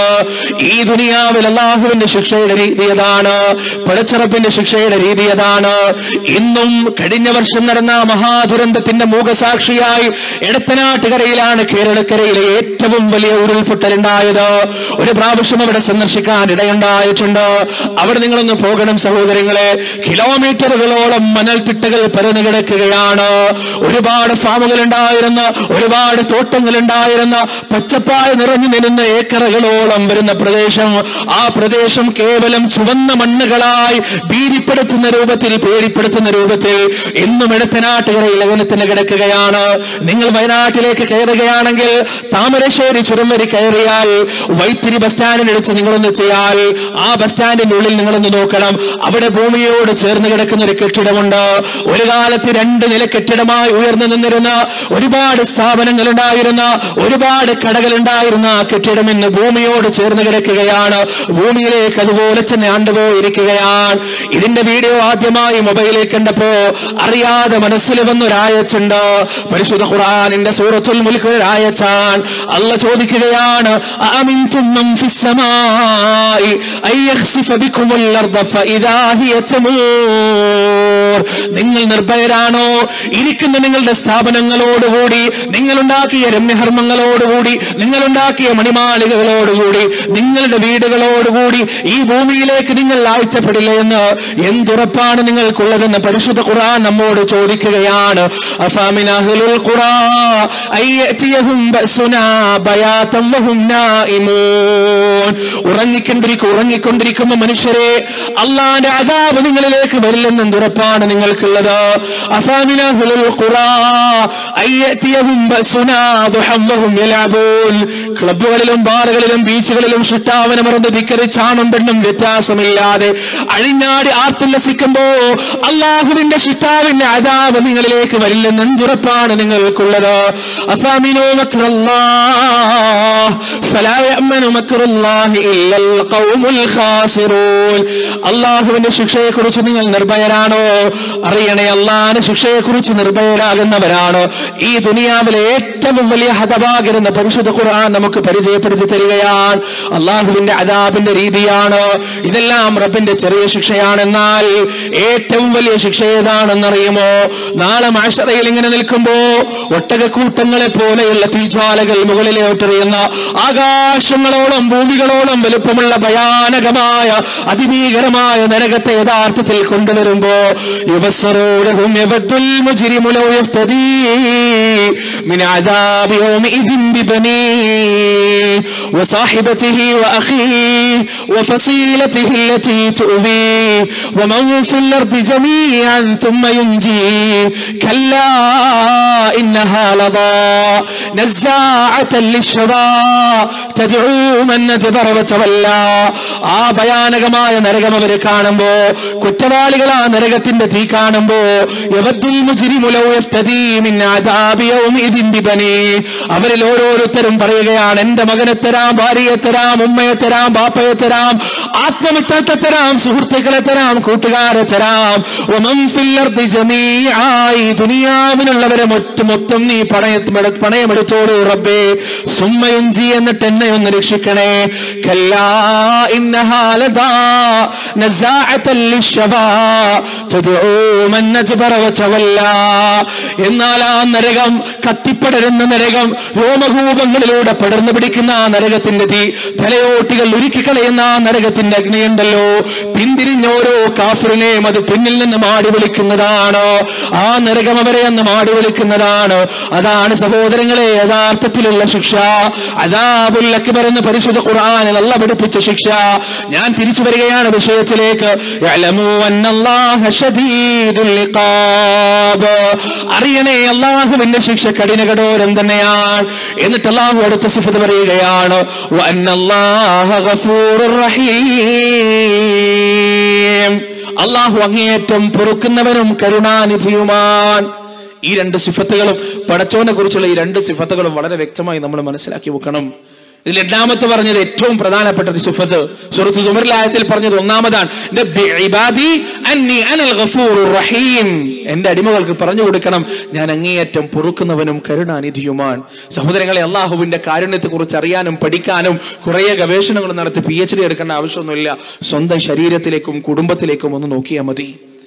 നമ്മൾ രാവിലെ മുതൽ വൈകുന്നേരം വരെ അധ്വാനിച്ചിട്ട് വീട്ടിലേക്ക് നമ്മളിങ്ങനെ തിരിച്ചു വരുമ്പോ ആ അധ്വാനത്തിന്റെ ക്ഷീണത്തിൽ വീട്ടിലുള്ള സോഫാ സെറ്റിന്റെ മുകളിൽ നമ്മളിങ്ങനെ തളർന്നിരിക്കുമ്പോ 2 or 3 വയസ്സിൽ നമ്മുടെ മകൻ വന്നിട്ട് ബാപ്പാന്ന് വിളിക്കുമ്പോ അന്ന് രാവിലെ മുതൽ വൈകുന്നേരം വരെ നമ്മൾ അധ്വാനിച്ച അധ്വാനത്തിന്റെ തീച്ചൂളകൾ മുഴുവൻ അലിഞ്ഞില്ലാതെയായി ഒരു നിമിഷം അതൊരു മഞ്ഞുപാളികളായി മാറും. നമ്മുടെ മക്കളുടെ വാപ്പാന്നുള്ള വിളി എത്രമാത്രം കരുണാനന്ദകരമാണ്, എത്രമാത്രം നമ്മൾ ആഗ്രഹിക്കുന്നതാണ്. പക്ഷേ സഹോദരങ്ങളെ, ഈ ദുനിയാവിൽ ജീവിതത്തിൽ ഇന്ന് വരെ തന്റെ പ്രിയതമയുടെ ശബ്ദം കേട്ടിട്ടില്ലാത്ത, ജീവിതത്തിൽ ഇന്ന് വരെ തന്റെ പ്രിയപ്പെട്ട മകന്റെയോ മകളുടെയോ വാപ്പ ഉപ്പച്ചി എന്നുള്ളൊരു വിളി കേൾക്കാത്ത എത്ര മനുഷ്യന്മാരുണ്ട് ഈ ലോകത്ത്, എത്ര ആളുകളുണ്ട് ഈ ലോകത്ത്. അള്ളാഹു നമുക്ക് നൽകിയ ശബ്ദം കേൾക്കാണല്ലോ ഈ ചെവി ഉണ്ടല്ലോ. നിങ്ങൾ ഇവിടെ ഇരിക്കുന്നത് എന്റെ ശബ്ദം കേൾക്കുന്നത് കൊണ്ടാണ്. പടച്ചറബ് ഈ ചെവി എന്ന അനുഗ്രഹം നിങ്ങൾക്ക് നൽകിയില്ല എങ്കിൽ ഇങ്ങനെ ഒരു പരിപാടിക്ക് നിങ്ങളെ സംബന്ധിച്ചിടത്തോളം പ്രസക്തി ഉണ്ടാവില്ല. അള്ളാഹ് നൽകിയ അനുഗ്രഹമാണ്, ഫ്രീ ആയിട്ട് തന്നതാണ്. സമരം നടത്തിയിട്ടും ഘോരാപം നടത്തിയിട്ടും നേടിയെടുത്തതല്ല.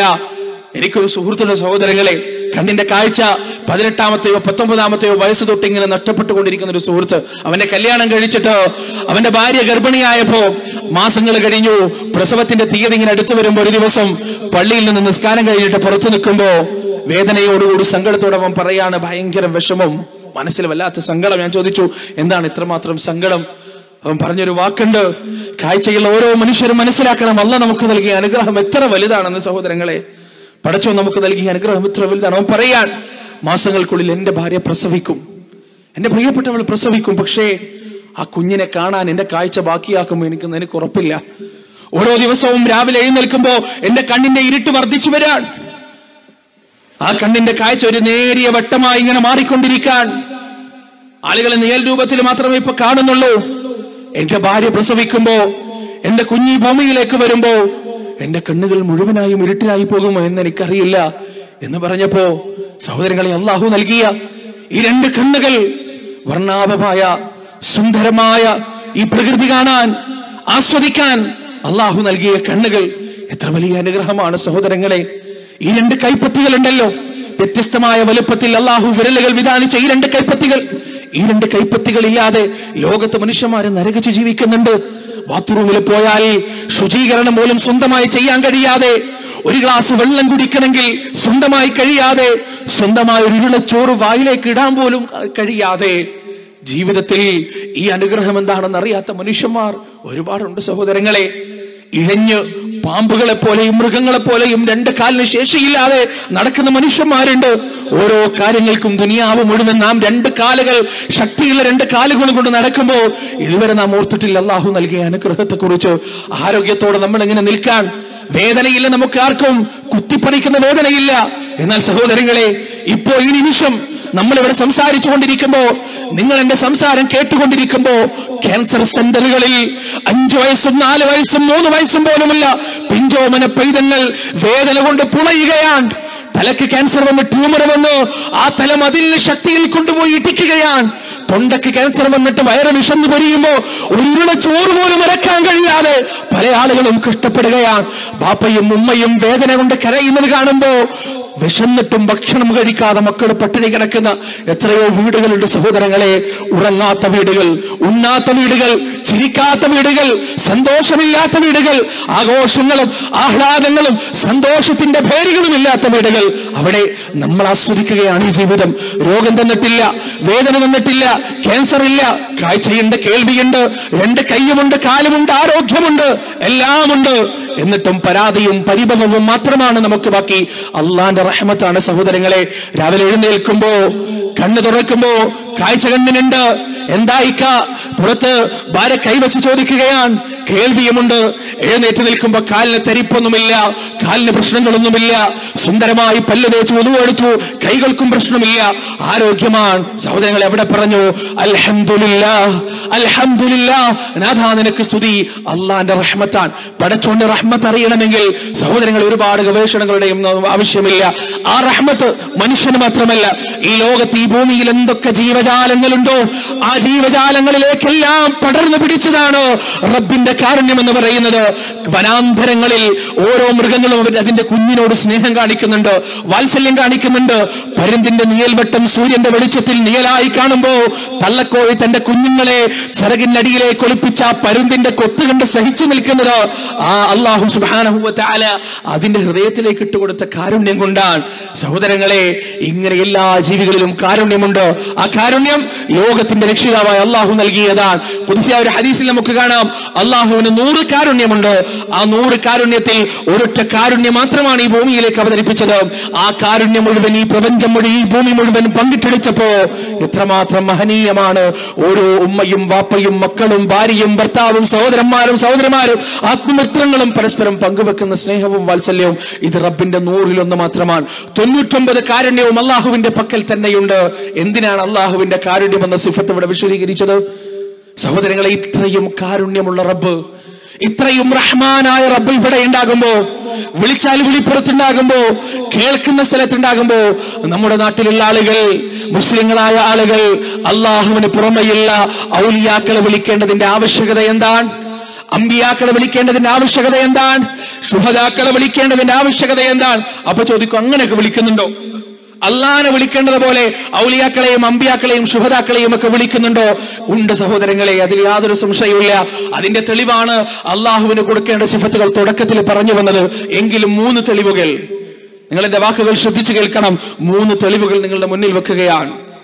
ആ 3 തെളിവുകൾ സഹോദരങ്ങളെ, അള്ളാഹുവിന് മാത്രം നൽകേണ്ട കാര്യങ്ങൾ നമ്മുടെ നാട്ടിലെ സാധാരണക്കാർ മറ്റുള്ളവർക്ക് നൽകുന്നുണ്ടോ? നൽകുന്നുണ്ട് എന്ന് തെളിയിക്കാൻ 3 തെളിവുകൾ നിങ്ങൾക്ക് തരാൻ.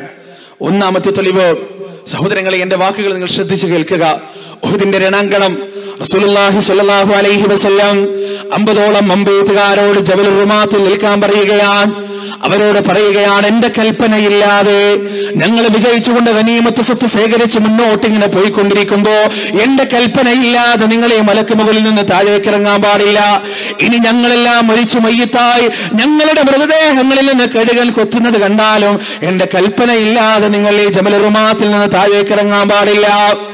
അള്ളാഹുവിന്റെ കൽപ്പന പോലെ, റസൂലുള്ളാഹിന്റെ കൽപ്പന പോലെ യുദ്ധം തുടങ്ങി. 2 ഭാഗത്തു നിന്നും ആളുകൾ പോരാടുകയാണ്, പൊടിപടലങ്ങൾ പാറിപ്പറക്കുകയാണ്, വാളും പരിചയവും പരസ്പരം ഏറ്റുമുട്ടുന്ന ശബ്ദമുണ്ടാകാൻ തുടങ്ങി.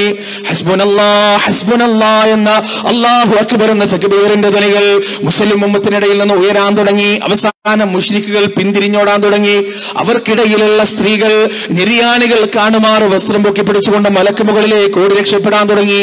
ഈ കാഴ്ച കണ്ടിട്ട് ജബലുർ റുമാത്തിലുള്ള 50ഓളം സഹാബികളിൽ മഹാഭൂരിഭാഗം ആളുകളും റസൂലുള്ളാഹിന്റെ വാക്കുകൾ മറന്നുകൊണ്ട് ആ മലക്ക് മുകളിൽ നിന്ന് താഴേക്ക് ഇറങ്ങി വരികയാണ്.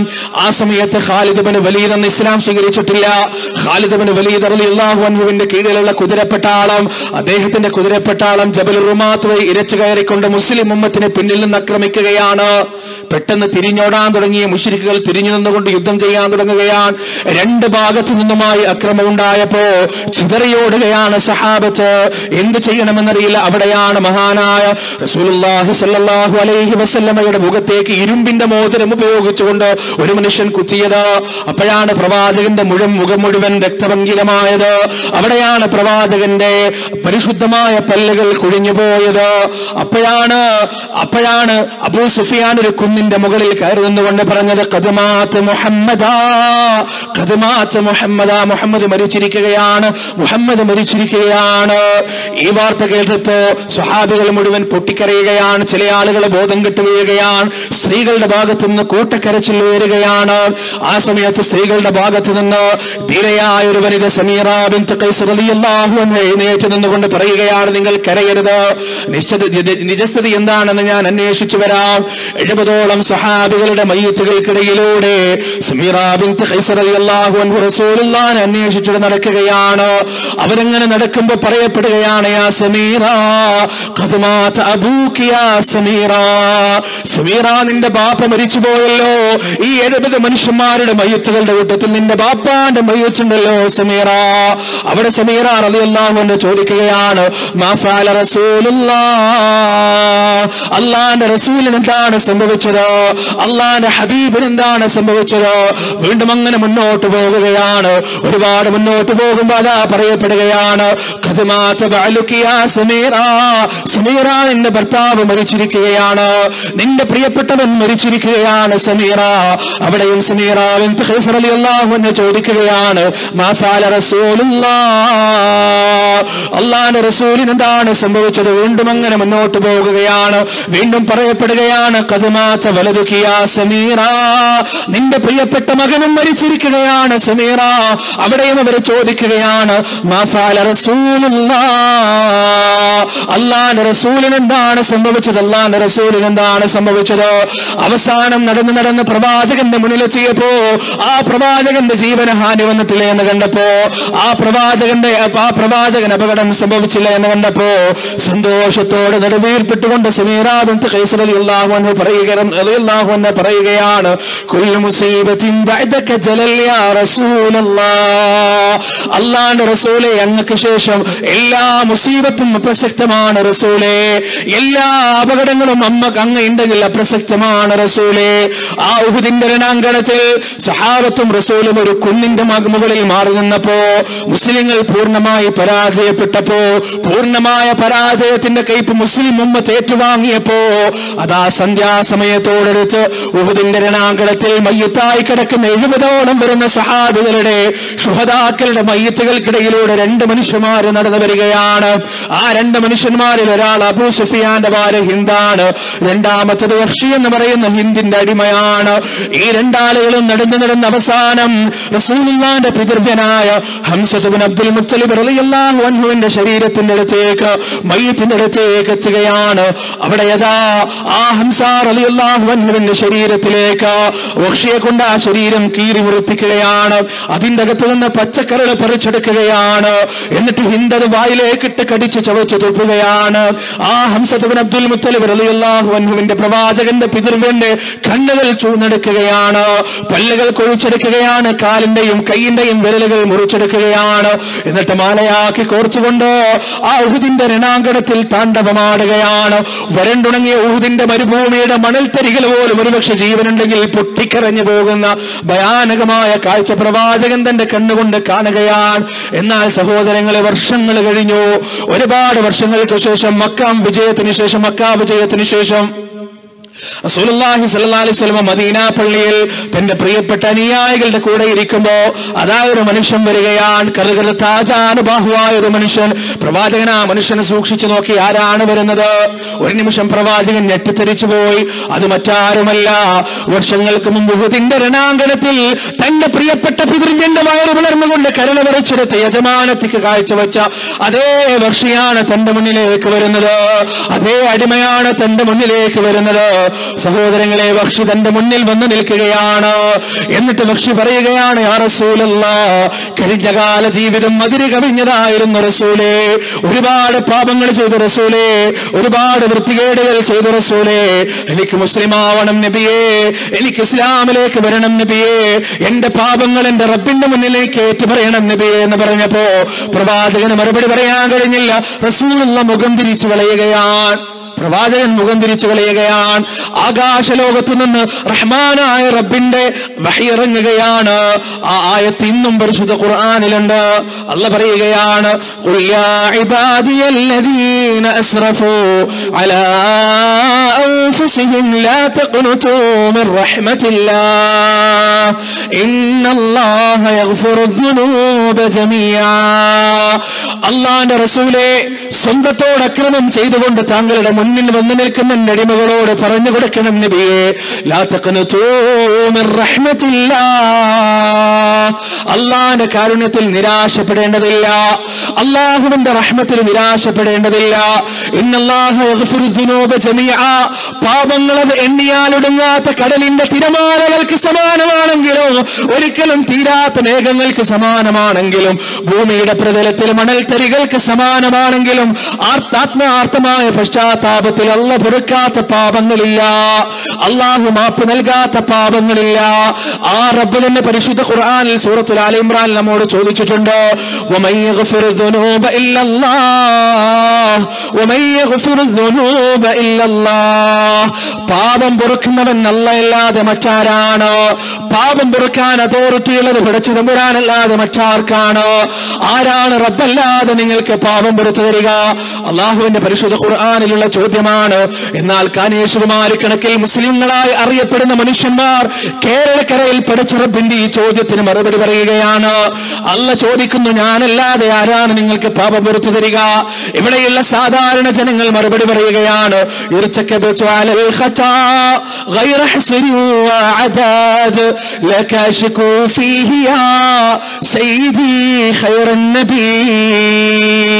പാപമെന്ന വാഹനമിൽ ഞാനിതാ അറ്റമില്ലാതെ ഏറിയിരിക്കുകയാണ് നബിയെ.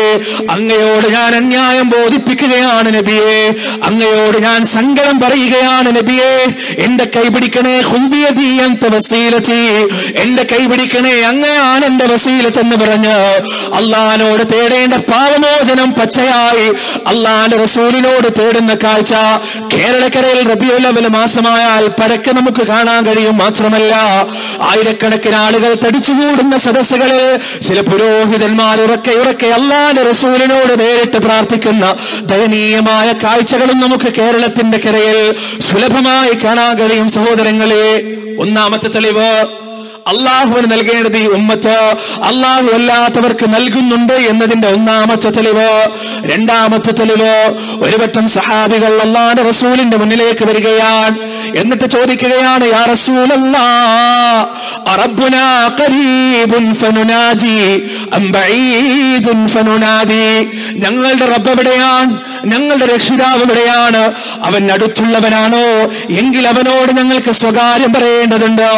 അം ബഈദ്, അതല്ല അവൻ വിദൂരത്താണോ? ഫനുനാദി, എങ്കിൽ അവനെ ഞങ്ങൾക്ക് വിളിച്ചു പ്രാർത്ഥിക്കേണ്ടതുണ്ട്. അതിന് മറുപടി പറഞ്ഞത് പടച്ച തമ്പുരാനാണ്. വഇദാ സഅലക ഇബാദി അന്നി ഫഇന്നി ഖരീബ് ഉജീബു ദഅവത ദാഇ ഇദാ ദഅാൻ ഫലയസ്തജീബൂ ലീ വൽയുമിനൂ ബി ലഅല്ലഹും യർശുദൂൻ. അള്ളാഹുവിന്റെ റസൂലേ, എന്നെ കുറിച്ച് എന്റെ അടിമകൾ ഞാൻ എവിടെയാണെന്ന് ചോദിക്കുമ്പോ അവരോട് പറഞ്ഞു കൊടുക്കണം നബിയേ, ഫഇന്നി ഖരീബ്, ഞാൻ സമീപസ്ഥനാണ്. ഉജീബു ദഅവത ദാഇ ഇദാ ദഅാൻ, വേദനിക്കുന്നവൻ വേദനിച്ചുകൊണ്ട് വിളിക്കുമ്പോ അവന്റെ വിളിക്ക് ഉത്തരം നൽകുന്നവൻ ഞാനാണ്. അമ്മ യുജീബുൽ മുൽതറ ഇദാ ദഅാ ഫയക്ഷിഫു സൂ വയജഅലു ലക്കും ഖുലഫാഅൽ അർദ് അഇലാഹും മഅല്ലാഹ് അഇലാഹും മഅല്ലാഹ്. വേദനിക്കുന്നവൻ, കഷ്ടപ്പെടുന്നവൻ കഷ്ടപ്പാടിൽ പരീക്ഷണത്തിന്റെ തീച്ചൂളയിൽ കിടന്നുകൊണ്ട് വിളിക്കുമ്പോ അതെവിടെ നിന്നായാലും എങ്ങനെയായാലും എപ്പോഴായാലും ആരായാലും ഏത് ഭാഷയിലായാലും ആ വിളിക്കുന്നവൻ ഉത്തരം നൽകുന്നവൻ അല്ലാഹു അല്ലാതെ മറ്റാരാണെന്ന് പരിശുദ്ധ ഖുർആനിൽ അല്ലാഹ് ചോദിക്കുമ്പോ കേരളക്കരയിൽ മാലകളിലൂടെ കാനേശ്വരമാരി കണക്കിലെ മുസ്ലിങ്ങൾ മറുപടി പറയുകയാണ്. ആ മറുപടി എന്താ? വല്ലേ നീളത്തിന്നും എന്നെ വിളിപ്പോർക്ക് വായ്കൂടാതു തീരും നൽകും ഞാൻ എന്നോദർ. ഈ ദുനിയാവിൽ എവിടെ വെച്ച് നിങ്ങൾ എന്നെ വിളിച്ചാലും, ആരെന്നെ വിളിച്ചാലും, എങ്ങനെ എന്നെ വിളിച്ചാലും, ഏത് വിഷയത്തിന് വേണ്ടി ഏത് ഭാഷയിൽ എന്നെ വിളിച്ചാലും അവന്റെ വായ മൂടുന്നതിന്റെ മുന്നേ അവന് ഞാൻ ഉത്തരം നൽകുന്നതാണെന്ന് പറയുന്നത് അള്ളാഹിനെ കുറിച്ചല്ല, മൊയ്തീൻ ശൈഖിനെ കുറിച്ചാണ് പറയുന്നത്. മൊയ്തീൻ മാലയിലാണ്. അള്ളാഹിനെ കുറിച്ച് അല്ലാഹ് പരിശുദ്ധ ഖുർആനിൽ പറഞ്ഞത് എന്താണോ അതിനേക്കാൾ ഒരുപടി മുന്നിൽ കടന്നുകൊണ്ട് മൊയ്തീൻ ശൈഖിനെ കുറിച്ച് ഈ ഉമ്മത്ത് മാല മൗലിദിൽ പറയുക പറയുകയാണ് സഹോദരങ്ങളെ, രണ്ടാമത്തെ തെളിവ്, മൂന്നാമത്തെ തെളിവ് പടച്ചറബ് പരിശുദ്ധ ഖുർആനിലൂടെ പറയുകയാണ്, വലഖദ് ഖലഖനൽ ഇൻസാൻ വനഅലമു മാ തുവസ്വിസു ബിഹി നഫ്സുഹു വനഹ്നു അഖറബു ഇലൈഹി മിൻ ഹബ്ലിൽ വരീദ്. നാമാണ് മനുഷ്യനെ പഠിച്ചത്, അവന്റെ ഇന്ദ്രിയങ്ങൾക്ക് നാമാണ് രൂപകൽപ്പന നൽകിയത്, അവന്റെ മനസ്സിന്റെ മന്ത്രങ്ങൾ അറിയുന്നവൻ നാമാണ്, അവന്റെ ഹൃദയത്തിന്റെ മിടിപ്പുകൾ അറിയുന്നവൻ നാമാണ്, അവന്റെ തലച്ചോറിന്റെ ആന്തോലനങ്ങൾ അറിയുന്നവൻ നാമാണ്, അവന്റെ കണ്ടനാടിയേക്കാൾ അടുത്തായിട്ടുള്ളവൻ നാം തന്നെയാണെന്ന് പടച്ചതമ്പുരാൻ പറയുമ്പോ മനുഷ്യന്റെ ഹൃദയവികാരങ്ങൾ അതുപോലെ അറിയുന്നവൻ പടച്ചോനാണെന്ന് പരിശുദ്ധ ഖുർആൻ പറയുമ്പോ എന്റെ മനസ്സിന്റെ ആദികളും വ്യതകളും വ്യസനങ്ങളും വേദനകളുമെല്ലാം ഏറ്റവും നന്നായി എന്റെ റബ്ബിനെ മാത്രമാണ് അറിയാൻ കഴിയുകയെന്ന് പരിശുദ്ധ ഖുർആൻ നമ്മെ പഠിപ്പിക്കുമ്പോ മാലമൗലികൾ പഠിപ്പിക്കുകയാണ്. കുപ്പിയാകത്തുള്ള വസ്തുവിനെ പോലെ കാൺമാ ഞാൻ നിങ്ങളുടെ കൽബകം എന്നോവർ. കുപ്പിക്കകത്തുള്ള വസ്തുവിനെ പോലെ, കണ്ണാടിക്കുള്ളിലുള്ള വസ്തുവിനെ പോലെ അത് എത്ര വ്യക്തമായി കാണുമോ അതുപോലെ നിന്റെ ഹൃദയാന്തരങ്ങളിലെ വേദനകളും വ്യതകളും അറിയാൻ ശൈഖ് ജീലാനിക്ക് കഴിയുമെന്ന് മാലമൗലിദിലൂടെ പഠിപ്പിക്കുകയാണ്. ഇനിയും ഒരുപാട് തെളിവുകളുണ്ട് സഹോദരങ്ങളെ. അള്ളാഹുവിന് മാത്രം നൽകേണ്ട സിഫത്തുകളും അള്ളാഹുവിനോട് മാത്രം പറയേണ്ട കാര്യങ്ങളും അള്ളാഹിന്റെ ഔലിയാക്കൾക്ക് വകവെച്ചു കൊടുക്കുന്നതിന്റെ ഒരുപാട് തെളിവുകൾ പരിശുദ്ധ ഖുർആനിൽ, ഒരുപാട് തെളിവുകൾ നമ്മുടെ നാട്ടിലെ ഉമ്മത്തിന്റെ ഇടയിൽ നമുക്ക് കാണാൻ കഴിയും. അതിൽ 3 മാത്രമാണ്. സംശയമില്ലല്ലോ, നമ്മുടെ ഉമ്മത്തിന് ആ പ്രശ്നം ഉണ്ടെന്നുള്ള കാര്യത്തിൽ സംശയമില്ലല്ലോ. ഇനി എന്താണ് അതിന്റെ പ്രശ്നം? അല്ലാഹ് അല്ലാത്തവരെ വിളിച്ചാലുള്ള പ്രശ്നം എന്താണ്? പടച്ചവനല്ലാത്തവരോട് പറഞ്ഞാലുള്ള പ്രശ്നം എന്താണ്? 3 പ്രശ്നമാണ് പ്രധാനമായിട്ടുള്ളത്. ഒന്ന് ശരിക്കും മനസ്സിലാക്കി വെച്ചോ. ഒന്ന്, നമ്മൾ വിളിക്കുന്ന യൗലിയാക്കൾക്കോ അമ്പിയാക്കൾക്കോ ശുഹദാക്കൾക്കോ സാലിഹ്യങ്ങൾക്കോ ആബിദീങ്ങൾക്കോ അദൃശ്യ കാര്യങ്ങൾ അറിയാനുള്ള കഴിവില്ല. 2, ഈ ശുഹദാക്കൾക്കോ സാലിഹ്യങ്ങൾക്കോ ആബിദീങ്ങൾക്കോ ഔലിയാക്കൾക്കോ അമ്പിയാക്കൾക്കോ നമ്മുടെ വിളിക്ക് ഉത്തരം നൽകാൻ കഴിയില്ല. പരലോകത്ത് അവരതിനെ നിഷേധിക്കുകയും ചെയ്യും. 3, ഭയാനകമായതും വളരെ ഗൗരവമുള്ളതും നമ്മുടെ ഈ വിളി പച്ചയായ ശിർക്കാണ്. ഇത് 3 എന്റെ അഭിപ്രായമല്ല, ഓരോന്നും ഖുർആൻ ആയത്തിന്റെ ഹദീസിൽ തെളിവ് പറഞ്ഞിട്ട് പറഞ്ഞുതരാം. ഒന്നാമത്തെ വിഷയം, നമ്മൾ വിളിക്കുന്ന ആളുകൾ നമ്മുടെ വിളി കേൾക്കുകയില്ല. 4 തെളിവുകൾ പരിശുദ്ധ ഖുർആൻ എന്ന് പറയാൻ കഴിയും. 4 അല്ല 400 പറയാൻ കഴിയും. സമയം പരിമിതമാണ്. 4 പറയാൻ ഇനി സമയമുണ്ടോന്ന് അറിയില്ല. ഒന്നാമത്തെ തെളിവ് സൂറത്തുൽ അൻആമിൽ അല്ലാഹ് പറയുകയാണ്, ഖുൽ ലാ അഖൂലു ലക്കും ഇൻദി ഖസാഇനുല്ലാഹ് ولا أعلم الغيب ولا أقول لكم إني ملك إن أتبع إلا ما يوحى إلي قل هل يستوي الأعمى والبصير أفلا تتفكرون. قل നബിയെ പറയുക, ലാ അഖൂലു ലക്കും ഇൻദി ഖസാഇനുല്ലാഹ്, അല്ലാഹുവിന്റെ ഖജനാവൊന്നും എന്റെ കയ്യിലില്ലട്ടോ. വലാ അഅലമുൽ ഗൈബ്, ഞാൻ അദൃശ്യം അറിയുന്നുമില്ല.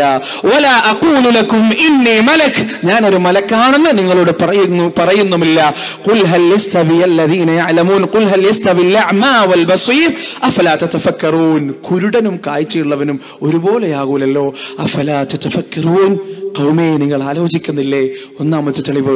രണ്ടാമത്തെ തെളിവ് സൂറത്തുൽ അഅറാഫിലാണ്. അല്ലാഹ് പറയാൻ, ഖുൽ ലാ അംലികു ലിനഫ്സി നഫഅൻ വലാ ദർറൻ ഇല്ലാ മാ ഷാ അല്ലാഹ് വലാ അഅലമുൽ ഗൈബ് ولا قل لا أملك لنفسي نفعا ولا ضرا إلا ما شاء الله ولو كنت أعلم الغيب لاستكثرت من الخير وما مسني السوء إن أنا إلا نذير وبشير لقوم يؤمنون.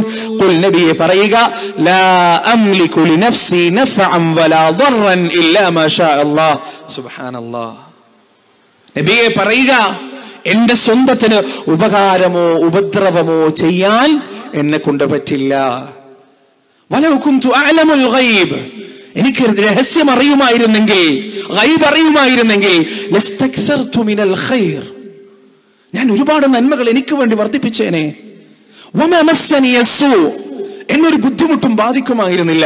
ഇൻ അന ഇല്ലാ നദീറുൻ വബശീറുൻ ലിഖൗമി യുഅ്മിനൂൻ, ഞാൻ വ്യക്തമായ ഒരു സുവിശേഷകനാണ്, മുന്നറിയിപ്പുകാരനാണ് വിശ്വസിക്കുന്ന ജനങ്ങൾക്ക്. രണ്ട് തെളിവ്. മൂന്നാമത്തെ തെളിവ് മഹാനായ ഖലീലുല്ലാഹി ഇബ്രാഹിം അലൈഹിസ്സലാത്തു വസ്സലാം. ആ ഇബ്രാഹിം അലൈഹിസ്സലാത്തു വസ്സലാമിന്റെ വീട്ടിലേക്ക് 3 മലക്കുകൾ വരികയാണ്. അതിലൊരാൾ ജിബ്രീൽ അലൈഹിസ്സലാത്തു വസ്സലാമാണ്. ഈ 3 മലക്കുകൾ വന്നപ്പോ ഇബ്രാഹിം അലൈഹിസ്സലാത്തു വസ്സലാം തന്റെ വീടിന്റെ പിന്നാമ്പുറത്ത് പോയി മൂരിക്കുട്ടെ അറുത്തുകൊണ്ട് ഇറച്ചി പാകം ചെയ്ത് ആ മലക്കുകളുടെ മുന്നിലേക്ക് വെക്കുകയാണ്. പക്ഷെ അവർ ഭക്ഷിക്കുന്നില്ല. അപ്പോഴാണ് ഇബ്രാഹിം നബിക്ക് പന്തികേട് തോന്നിയത്.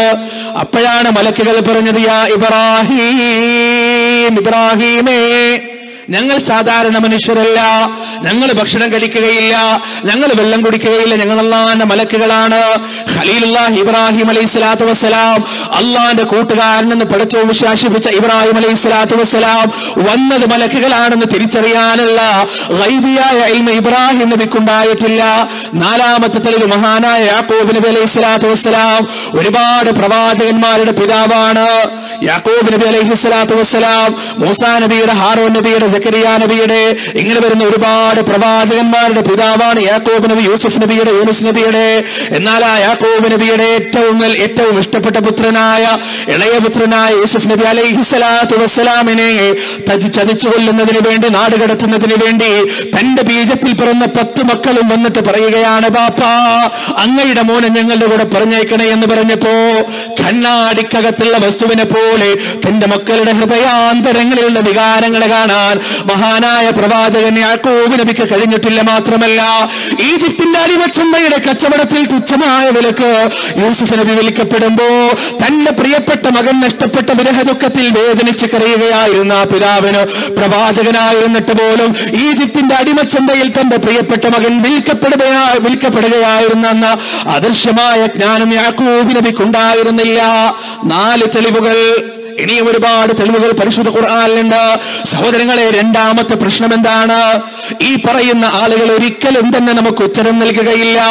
ഇൻ തദൂഹും ലാ യസ്മഉ ദുആഅകും വലൗ സമിഉ മസ്തജാബു ലക്കും വയൗമൽ ഖിയാമത്തി യക്ഫുറൂന ബിശിർകികും വലാ യുനബ്ബിഉക മിസ്ലു ഖബീർ. നിങ്ങൾ അവരെ വിളിക്കുകയാണെങ്കിൽ അവർ നിങ്ങളുടെ വിളി കേൾക്കുകയില്ല. ഖിയാമത്ത് നാളായി കഴിഞ്ഞാൽ 70 വയസ്സ് വരെ മൊയ്തീൻ ശൈഖിന്റെ മുരീദായിട്ട് ജീവിച്ച കാതറാക്ക നാളെ മഹ്ശറയിൽ വെച്ച് മൊയ്തീൻ ശൈഖിനെ കാണുകയാണ്.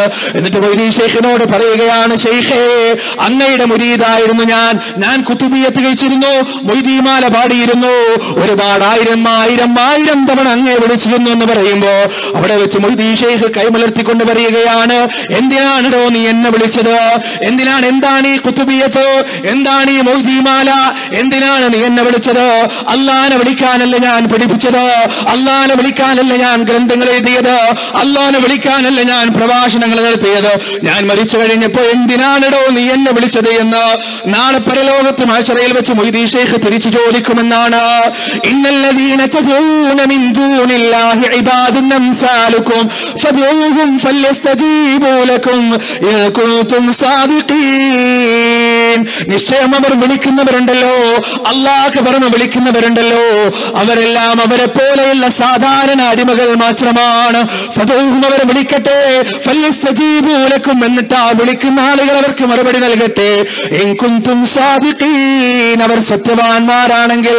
വമൻ അദല്ലു മിമ്മൻ യദ്ഉ മിൻ ദൂനില്ലാഹി മൻ ലാ യസ്തജീബു ലഹു ഇലാ യൗമിൽ ഖിയാമ വഹും അൻ ദുആഇഹിം ഗാഫിലൂൻ.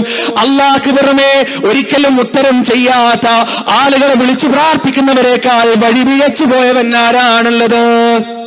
രണ്ടാമത്തതിന് 3 തെളിവുകൾ പരിശുദ്ധ ഖുർആൻ എന്ന്. ഇനി മൂന്നാമത്തെ പ്രശ്നം, പ്രധാനപ്പെട്ട പ്രശ്നം, നമ്മുടെ ആ വിളി ശിർക്കാകും എന്നതാണ്. പച്ചയായ ശിർക്കാകും എന്നതാണ്. എങ്ങനെയാണ് ശിർക്കാവുക സഹോദരങ്ങളെ? ആ വിളി മക്കാ മുശ്രിക്കുകളുടെ വിളിയായിട്ട് യാതൊരു വ്യത്യാസവുമില്ല എന്നതാണ്. മക്കാ മുശ്രിക്കുകൾ എങ്ങനെയാണോ വിളിച്ചത് അതുപോലെ തന്നെയാണ് നമ്മൾ. ചെറിയൊരു വ്യത്യാസമുണ്ട്. അവരന്ന് വിളിച്ചത് ലാത്തയാണ്, നമ്മൾ ഇന്ന് വിളിക്കുന്നത് മൊയ്തീൻ ശൈഖിനെയാണ്. അവരന്ന് വിളിച്ചത് ഉസ്സയാണ്, നമ്മൾ ഇന്ന് വിളിക്കുന്നത് മമ്പ്രത്ത് തങ്ങളെയാണ്. അവരന്ന് വിളിച്ചത് ഹബലയാണ്, നമ്മൾ ഇന്ന് വിളിക്കുന്നത് ഉള്ളാളത്ത് തങ്ങളെയാണ്. അവരന്ന് വിളിച്ചത് മനാത്തയാണ്, നമ്മൾ ഇന്ന് വിളിക്കുന്നത് അജ്മീറിലെ ഹോജയാണ്. വേറൊരു വ്യത്യാസമില്ല. ഈ ഒരു വ്യത്യാസം, പേരിലുള്ള വ്യത്യാസം മാത്രം. പുതിയ ലാത്ത, പുതിയ ഉസ്സ, പുതിയ മനാത്ത, പുതിയ ഹബല, പഴയ വീഞ്ഞ് പുതിയ കുപ്പിയിൽ, എത്ര മാത്രമേ ഉള്ളൂ സഹോദരങ്ങളെ. എന്താ അതിന്റെ കാരണം? സാധാരണഗതിയിൽ ഇത് പറയുമ്പോൾ പറയാറുണ്ട്, മക്കാ മുശ്രിക്കുകൾ അവരെ ഇലാഹാക്കി, ഞങ്ങൾ ഇലാഹാക്കിയിട്ടില്ല. മക്കാ മുശ്രിക്കുകൾ അവരെ ഇലാഹാക്കി, ഞങ്ങൾ ഇലാഹാക്കിയിട്ടില്ല. സഹോദരങ്ങളെ, ഒരു ഗ്ലാസ് ചൂടുവെള്ളം എടുത്തിട്ട്, നമുക്ക് മനസ്സിലാവാൻ വേണ്ടി പറയാൻ, ഒരു ഗ്ലാസ് ചൂടുവെള്ളം, ആ ചൂടുവെള്ളം എടുത്തിട്ട് അതിൽ കുറച്ച് ചായപ്പൊടിയും കുറച്ച് പഞ്ചാര ഇട്ടാൽ നിങ്ങളുടെ നാട്ടിൽ അതിനെന്താണ് പറയാ? അറിയില്ലേ? എന്താണ് പറയാ? കട്ടൻ ചായ. ഒരാൾ വന്നിട്ട്, ഞാനിവിടെ വന്നിട്ട് അതെടുത്തിട്ട് ബൂസ്റ്റാണെന്ന് പറഞ്ഞ് നിങ്ങൾ അംഗീകരിക്കുമോ? ഇല്ലല്ലോ. ചായപ്പൊടിയും പഞ്ചാര ഇട്ടാൽ അതെന്താണ്? കട്ടൻ ചായയാണ്. അതുപോലെ തന്നെ മക്കാ മുശ്രിക്കുകൾ കൽപ്പിച്ചു കൊടുത്ത സിഫത്തുകൾ, ലാത്തക്കും മുസക്കും അവർ കൽപ്പിച്ചു കൊടുത്ത സിഫത്തുകൾ മൊയ്തീൻ ശൈഖിനും മമ്പറത്ത് തങ്ങൾക്കും നമ്മൾ കൽപ്പിച്ചു കൊടുത്താൽ അതെന്താണ്? ഇലാഹാക്കലാണ്. അവർ ചെയ്യുമ്പോൾ ഒന്ന്, നമ്മൾ ചെയ്യുമ്പോൾ ഒന്നല്ല. അള്ളാന്റെ മുന്നിൽ എല്ലാവരും ഒരുപോലെയാണ്. അള്ളാന്റെ മുന്നിൽ ഈ കാര്യങ്ങൾ നീതിപൂർവ്വം പഠിച്ചോ കാര്യങ്ങൾ തീരുമാനിക്കുള്ളൂ. അവരെ ഇലാഹാക്കാൻ കൽപ്പിച്ചു കൊടുത്ത എല്ലാ കഴിവുകളും നമ്മൾ ഇന്ന് കൊടുക്കുന്നുണ്ട് എന്നതാണ് സത്യം. ഇയ്യാക നഅ്ബുദു വ ഇയ്യാക നസ്തഈൻ, അല്ലാഹു നിന്നെ മാത്രം ആരാധിക്കുന്നു, നിന്നോട് മാത്രം സഹായം തേടുന്നു. എന്നിട്ട് മൊയ്തീൻ ശൈഖിനെ വിളിക്കുക. അപ്പൊ പറയും, സഹായം വേറെ ആരോടും തേടാൻ പാടില്ലേ? നിങ്ങൾ ഡോക്ടറെ അടുത്ത് പോകണില്ലേ? വക്കീലിന്റെ അടുത്ത് പോകണില്ലേ? വേറെയുള്ള സഹായങ്ങൾക്കൊക്കെ മനുഷ്യന്മാരുടെ അടുത്ത് പോകുന്നില്ലേ എന്ന് ചോദിക്കാൻ അതിനുള്ള നല്ലൊരു മറുപടി എന്താ അറിയോ സഹോദരങ്ങളെ? റസൂലുള്ളാഹി സ്വല്ലല്ലാഹു അലൈഹി വസല്ലം മക്കയിലേക്ക് വരുമ്പോ അവിടെയുള്ള സാധാരണക്കാരായ കച്ചവടം ചെയ്യുന്നുണ്ടായിരുന്നു, വൈദ്യരടുത്ത് പോകുന്നുണ്ടായിരുന്നു, അവർ നിയമോപദേശം തേടുന്നുണ്ടായിരുന്നു. അതേസമയം ലാത്തനെയും ഉസ്സനെയും മനാത്തയെയും വിളിക്കുന്നുണ്ടായിരുന്നു. റസൂലുള്ളാഹി എന്താ പറഞ്ഞത്? നിങ്ങൾ ലാത്തനെ വിളിക്കരുത്, ഉസ്സയെ വിളിക്കരുത്, മനാത്തയെ വിളിക്കരുത്. കച്ചവടം ചെയ്തോളൂ, ഡോക്ടറെ അടുത്ത് പോയിക്കോളൂ, പരസ്പരം സഹായം ചെയ്തോളൂ. ഇത് രണ്ടും രണ്ടാണ്. ഡോക്ടറെ അടുത്ത് പോകുന്നത് ഒന്ന്, മൊയ്തീൻ ശൈഖിന്റെ അടുത്ത് പോകുന്നത് ഒന്ന്. രണ്ടും രണ്ടാണ് സഹോദരങ്ങളെ. രണ്ടും തമ്മിൽ ഒരിക്കലും നമുക്ക് കൂട്ടിക്കഴക്കാൻ പാടില്ല. ഇനി ലാ ഇലാഹ ഇല്ലല്ലാഹ് ഞാൻ പറയുന്നുണ്ട് എന്നാണ്, എനിക്ക് അള്ളാഹുവിൽ വിശ്വാസമുണ്ട് എന്നാണ്. അവിടെ മക്കാ മുശ്രിക്കുകൾക്ക് അള്ളാഹുവിൽ വിശ്വാസമില്ല എന്ന് നമുക്ക് പറയാൻ കഴിയോ? ഖുർആൻ പറയുന്നത് എങ്ങനെയല്ല? വലഇൻ സഅൽതഹും മൻ ഖലഖസ് സമാവാതി വൽ അർദ ലയഖൂലുന്ന അല്ലാഹ്. അബൂജഹലെ, ആരാണ് ആകാശത്തെയും ഭൂമിയെയും പടച്ചതെന്ന് ചോദിച്ചാൽ അബൂജഹൽ മറുപടി പറയുകയാണ്, ലയഖൂലുന്ന അല്ലാഹ്, അല്ലാഹുവാണ്, അല്ലാഹുവാണ്, അല്ലാഹുവാണ്. പിന്നെന്തിനാണല്ലോ ലാത്തയെ വിളിക്കുന്നത്, ഉസ്സയെ വിളിക്കുന്നത്, മനാത്തയെ വിളിക്കുന്നത്? അവരതാ മറുപടി പറയുകയാണ്, മാ നഅ്ബുദുഹും ഇല്ലാ ലിയുഖർരിബൂനാ ഇലല്ലാഹി സുൽഫാ. അള്ളാഹുവിലേക്ക് ഒരു അടുപ്പമെടുപ്പിക്കാൻ വേണ്ടിയല്ലാതെ ഇക്കാണുന്ന ഇലാഹുകളെ ഒന്നും നമ്മൾ വിളിക്കുന്നില്ല, ഇക്കാണുന്ന ആരാധന്മാരെ ഒന്നും ഞങ്ങൾ വിളിക്കുന്നില്ല. ജാറത്തിലേക്ക് പോകുന്ന സാധാരണക്കാരനായ മാപ്പിള പറയുന്ന മറുപടി, കാനേശകുമാരി കണക്കിൽ മുസ്ലിം പറയുന്ന മറുപടി, കേരളക്കരയിലെ ഭൂരിപക്ഷം വരുന്ന ഉമ്മത്തിൽപ്പെട്ട ആളുകൾ പറയുന്ന മറുപടി, അള്ള കൊടുത്ത കഴിവിൽ നിന്ന് അള്ളാഹുമായി അടുപ്പിക്കാനാണ് ജാറത്തിലേക്കും മഖബറകളിലേക്കും പോകുന്നത്. സഹോദരങ്ങളെ, മക്കാ മുശ്രിക്കുകളുടെ തൽബിയത്ത് എന്തായിരുന്നു?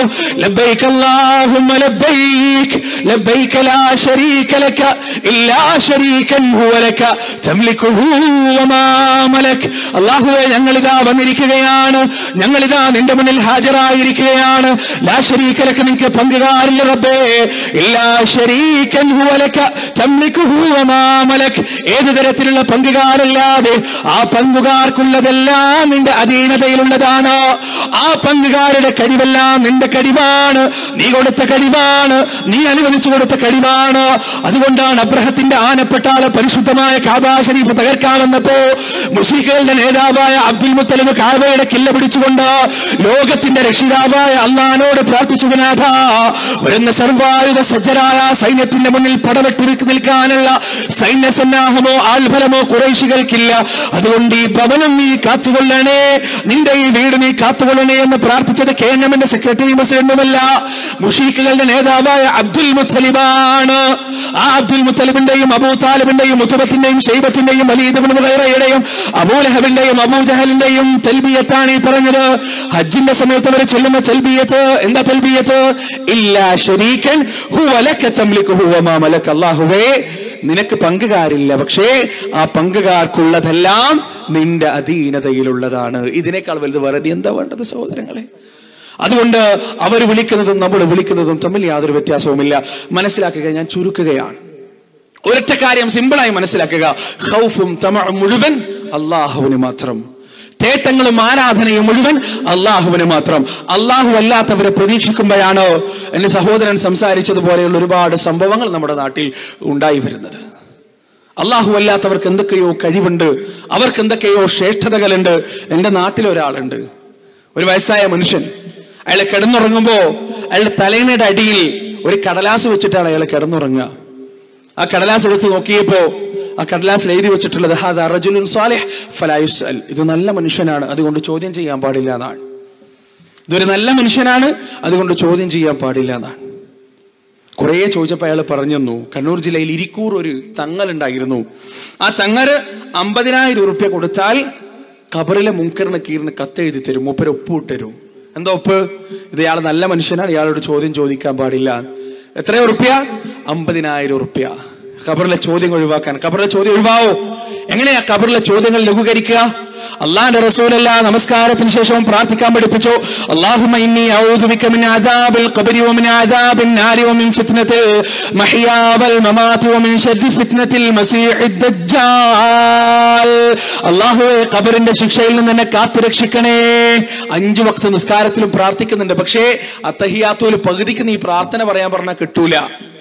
അത്തഹിയാത്തുന്ന് അങ്ങോട്ട് ഓണാക്കി വെച്ചാൽ മസീഹുദ് ദജ്ജാൽ വരെ ഒറ്റ സ്ട്രെച്ചിലെ പോവുകയുള്ളൂ. അല്ലാഹുമ്മ ഗ്ഫിർ ലി മാ ഖദ്ദംതു വമാ അഖർതു വമാ അസ്റർതു ഒന്ന് നിർത്ത് എന്ന് പറഞ്ഞാൽ ഇനി ബാക്കി പറയും, കിട്ടൂല. വീണ്ടും തലക്കെന്ന് തുടങ്ങണം. അത്തഹിയാത്തുൽ മുബാറകാത്തു സലവാത്തു പറയുന്നത് എന്താണെന്ന് അറിയില്ല. പടച്ചോനോട് ഖബറിലെ അദാബിൽ നിന്ന് രക്ഷ തേടാനെന്ന ബോധമില്ല. ആ ബോധം ഇല്ലാത്തതുകൊണ്ട് 50,000 രൂപയ്ക്ക് ഖബറിലെ അദാബ് നിന്ന് രക്ഷ കിട്ടുമെന്ന് പറയുമ്പോൾ അവിടെ കൂടാൻ മണിക്കൂറുകളോളം ഇങ്ങനെ നിന്ന് തരിപ്പിച്ച ആളുകൾ ഇങ്ങനെ തരിപ്പിച്ച് പ്രസംഗിച്ചിട്ട് ഖബറിലെ അദാബൊക്കെ പറഞ്ഞ് പാവപ്പെട്ട മനുഷ്യന്മാരിങ്ങനെ പേടിപ്പിച്ച് നിർത്തിയിട്ട് അത് കഴിയുമ്പം പറയാണ് ഖബറിലെ അദാബിൽ നിന്ന് രക്ഷപ്പെടണോ 50,000 രൂപ ഇങ്ങോട്ടെടുക്ക്, കത്ത് എഴുതി തരാ, ഒപ്പുണ്ട്, തങ്ങൾ പറഞ്ഞതാണ്, ചോദ്യമില്ല, ഖലാസ്. ഖബറിലെ ചോദ്യോത്തരമില്ല. ഇങ്ങനെ എന്തെല്ലാം തട്ടിപ്പുകൾ നടക്കുന്നുണ്ട് പാവപ്പെട്ട മനുഷ്യന്മാരെ ചൂഷണം ചെയ്യാൻ. സഹോദരങ്ങളെ, അനാവശ്യമായ പ്രതീക്ഷകൾ ഇത്തരത്തിലുള്ള ആളുകൾ അവർക്കൊന്നുമില്ല. അവരൊന്നുമല്ല സഹോദരങ്ങളെ, അവരൊന്നുമല്ല. വട്ടപൂജ്യമാണ്. അള്ളാഹിനോടില്ലാത്ത പേടിയാണ് അവരോട്, അള്ളാഹുവിനോടില്ലാത്ത പ്രതീക്ഷയാണ് അവരോട്. വയനാട് ചുരം കയറുമ്പോ താഴെയും മുകളിലും എല്ലാ ചുരത്തിലും മക്ബറകളാണ്. എന്താണെന്നറിയോ? പണ്ടൊക്കെ ചുരം കയറുക പറഞ്ഞ വലിയ ടാസ്കാണ്. അത്രത്തെ എളുപ്പമൊന്നുമല്ല. വന്യമൃഗങ്ങളുണ്ടാകും, കൊള്ളക്കാരുണ്ടാകും, കവർച്ചക്കാരുണ്ടാകും. ഇതൊക്കെ കഴിഞ്ഞിട്ട് വേണം ചുരം കയറാൻ. അപ്പൊ ചുരത്തിന്റെ താഴെ ഒരു കൊട്ടേഷൻ, 10 രൂപ അവിടെ എടുത്തിട്ട സുരക്ഷിതമായി മേലെത്തിക്കും. അവിടെ നിന്ന് ഇങ്ങോട്ട് വരുമ്പോൾ 10 രൂപ ഇട്ട സുരക്ഷിതമായി താഴെ. ഒരു മുസ്ലിമിനെ സംബന്ധിച്ചിടത്തോളം ആ ചുരം കയറാൻ പോകുമ്പോൾ ഹൃദയത്തിൽ വണ്ടി നിർത്തേണ്ട ആവശ്യമില്ല, 10 രൂപ ഇടേണ്ട ആവശ്യമില്ല. ആ 10 രൂപ ഏതെങ്കിലും യതീമിന് കൊടുത്ത അത്രയും ഉപകാരം ഉണ്ടാവും. ഹൃദയത്തിൽ ഹസ്ബി അല്ലാഹു വനിഅമൽ വകീൽ വനിഅമൽ മൗലാ വനിഅമൻ നസീർ എന്നവൻ പറഞ്ഞ അവനെ സംബന്ധിച്ചിടത്തോളം പിന്നൊരു പേടിയും ബേജാറും ഓനെ സംബന്ധിച്ചിടത്തോളം ഇല്ല സഹോദരങ്ങളെ. അനാവശ്യമായ പ്രതീക്ഷകളും ശക്തികളും ഇത്തരത്തിലുള്ള ആളുകൾക്ക് കൽപ്പിച്ചു കൊടുക്കുമ്പോൾ നമ്മുടെ ഉമ്മത്ത് നശിച്ചു പോവാൻ. പേടിയോ? കണ്ണൂർ അരട്ടക്കപ്പള്ളിയിൽ ഒരു കയറുണ്ട്. കണ്ണൂർ അരട്ടക്കപ്പള്ളി സിറ്റി ഭാഗത്താണ് ആ പള്ളി ഉള്ളത്. ഒരു വലിയ കയറാൻ. പണ്ടൊക്കെ അവിടെ വലിയ കോമഡി നടക്കാറുണ്ട്.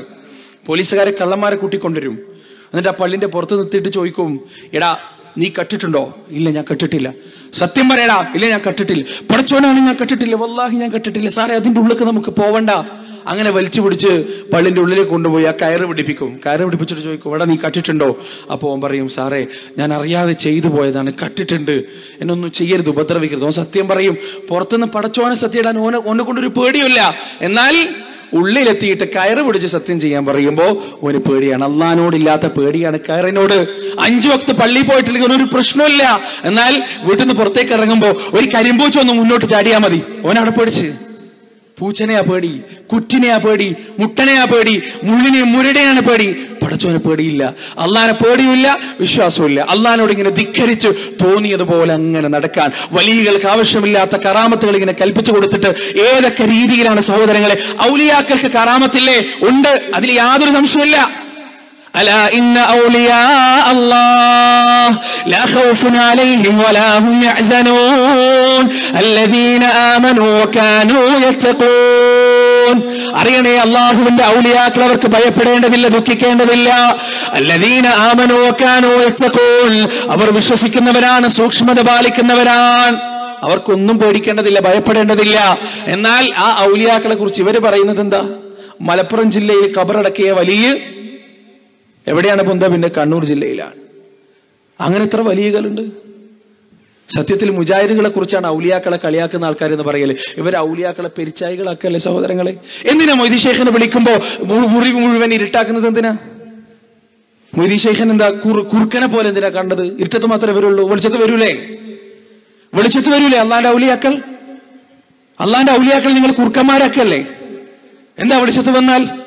ഈ വരുന്നത് മൊയ്തി ഷെയ്ഖൊന്നുമല്ല, റഷീദ് ഉസ്താദിന്റെയും അജ്മൽ ഉസ്താദിന്റെയും ഖാദർ ഉസ്താദിന്റെ കാൽപാദം കണ്ടിട്ട് മഹാനായ മൊയ്തി ഷെയ്ഖിന്റെ കാൽപാദാണെന്ന് പറഞ്ഞ് കൊല്ലങ്ങളോളം ഈ ഉമ്മത്ത് വിജൃംഭിതരായി, രോമാഞ്ചം കൊണ്ടു, പുളകം കൊണ്ടു.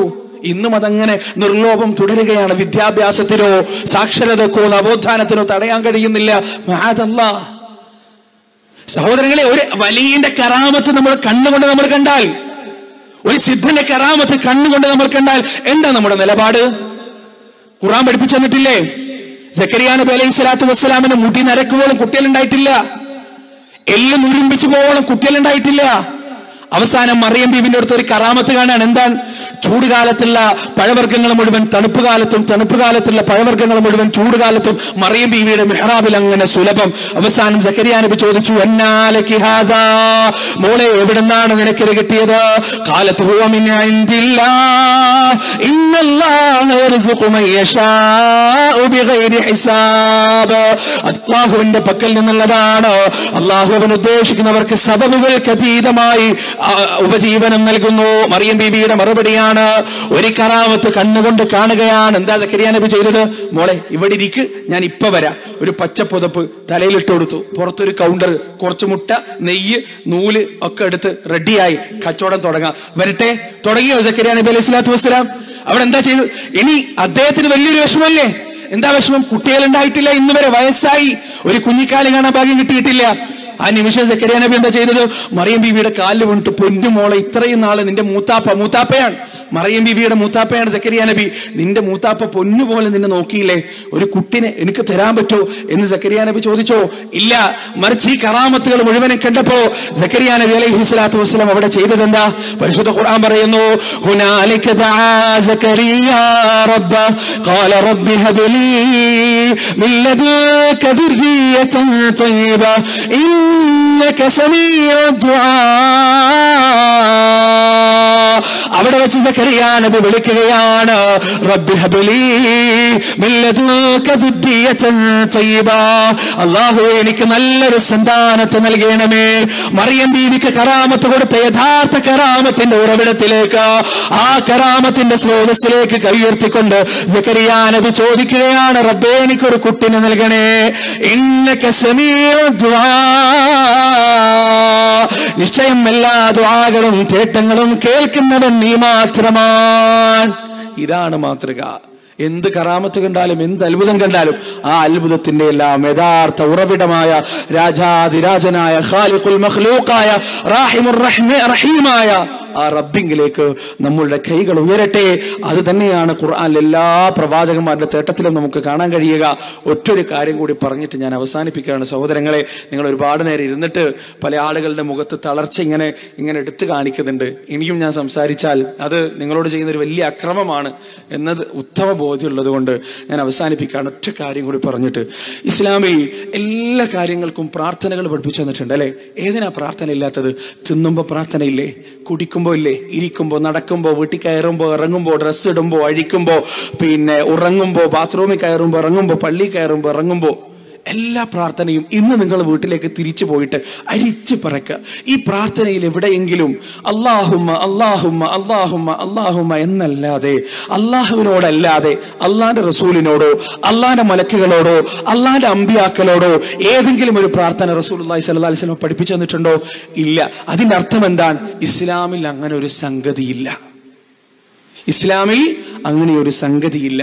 ഈ ഒരു കാര്യം നമ്മൾ മനസ്സിലാക്കി നമ്മുടെ എല്ലാ വിളികളും പ്രതീക്ഷകളും ഭയവും തേട്ടവും മുഴുവൻ അള്ളാഹുവിലേക്ക് നാം സമർപ്പിക്കുമ്പോഴാണ് നമ്മുടെ ജീവിതത്തിന്റെ പ്രവർത്തനത്തിൽ ലാ ഇലാഹ ഇല്ലല്ലാഹ് ഐ ലാ മഅബൂദ ബിഹഖ്ഖിൻ ഇല്ലല്ലാഹ് എന്ന കാര്യം പൂർത്തിയാക്കുന്നത്.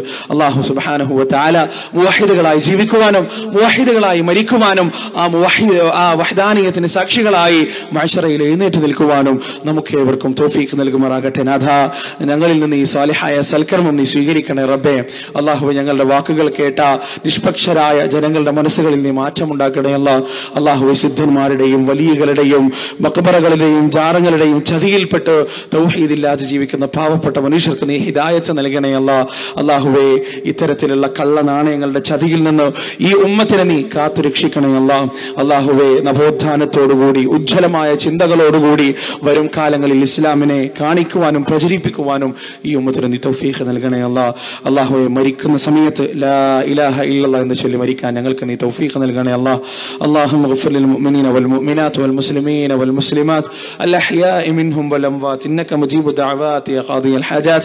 ربنا ظلمنا أنفسنا وإن لم تغفر لنا وترحمنا لنكونن من الخاسرين.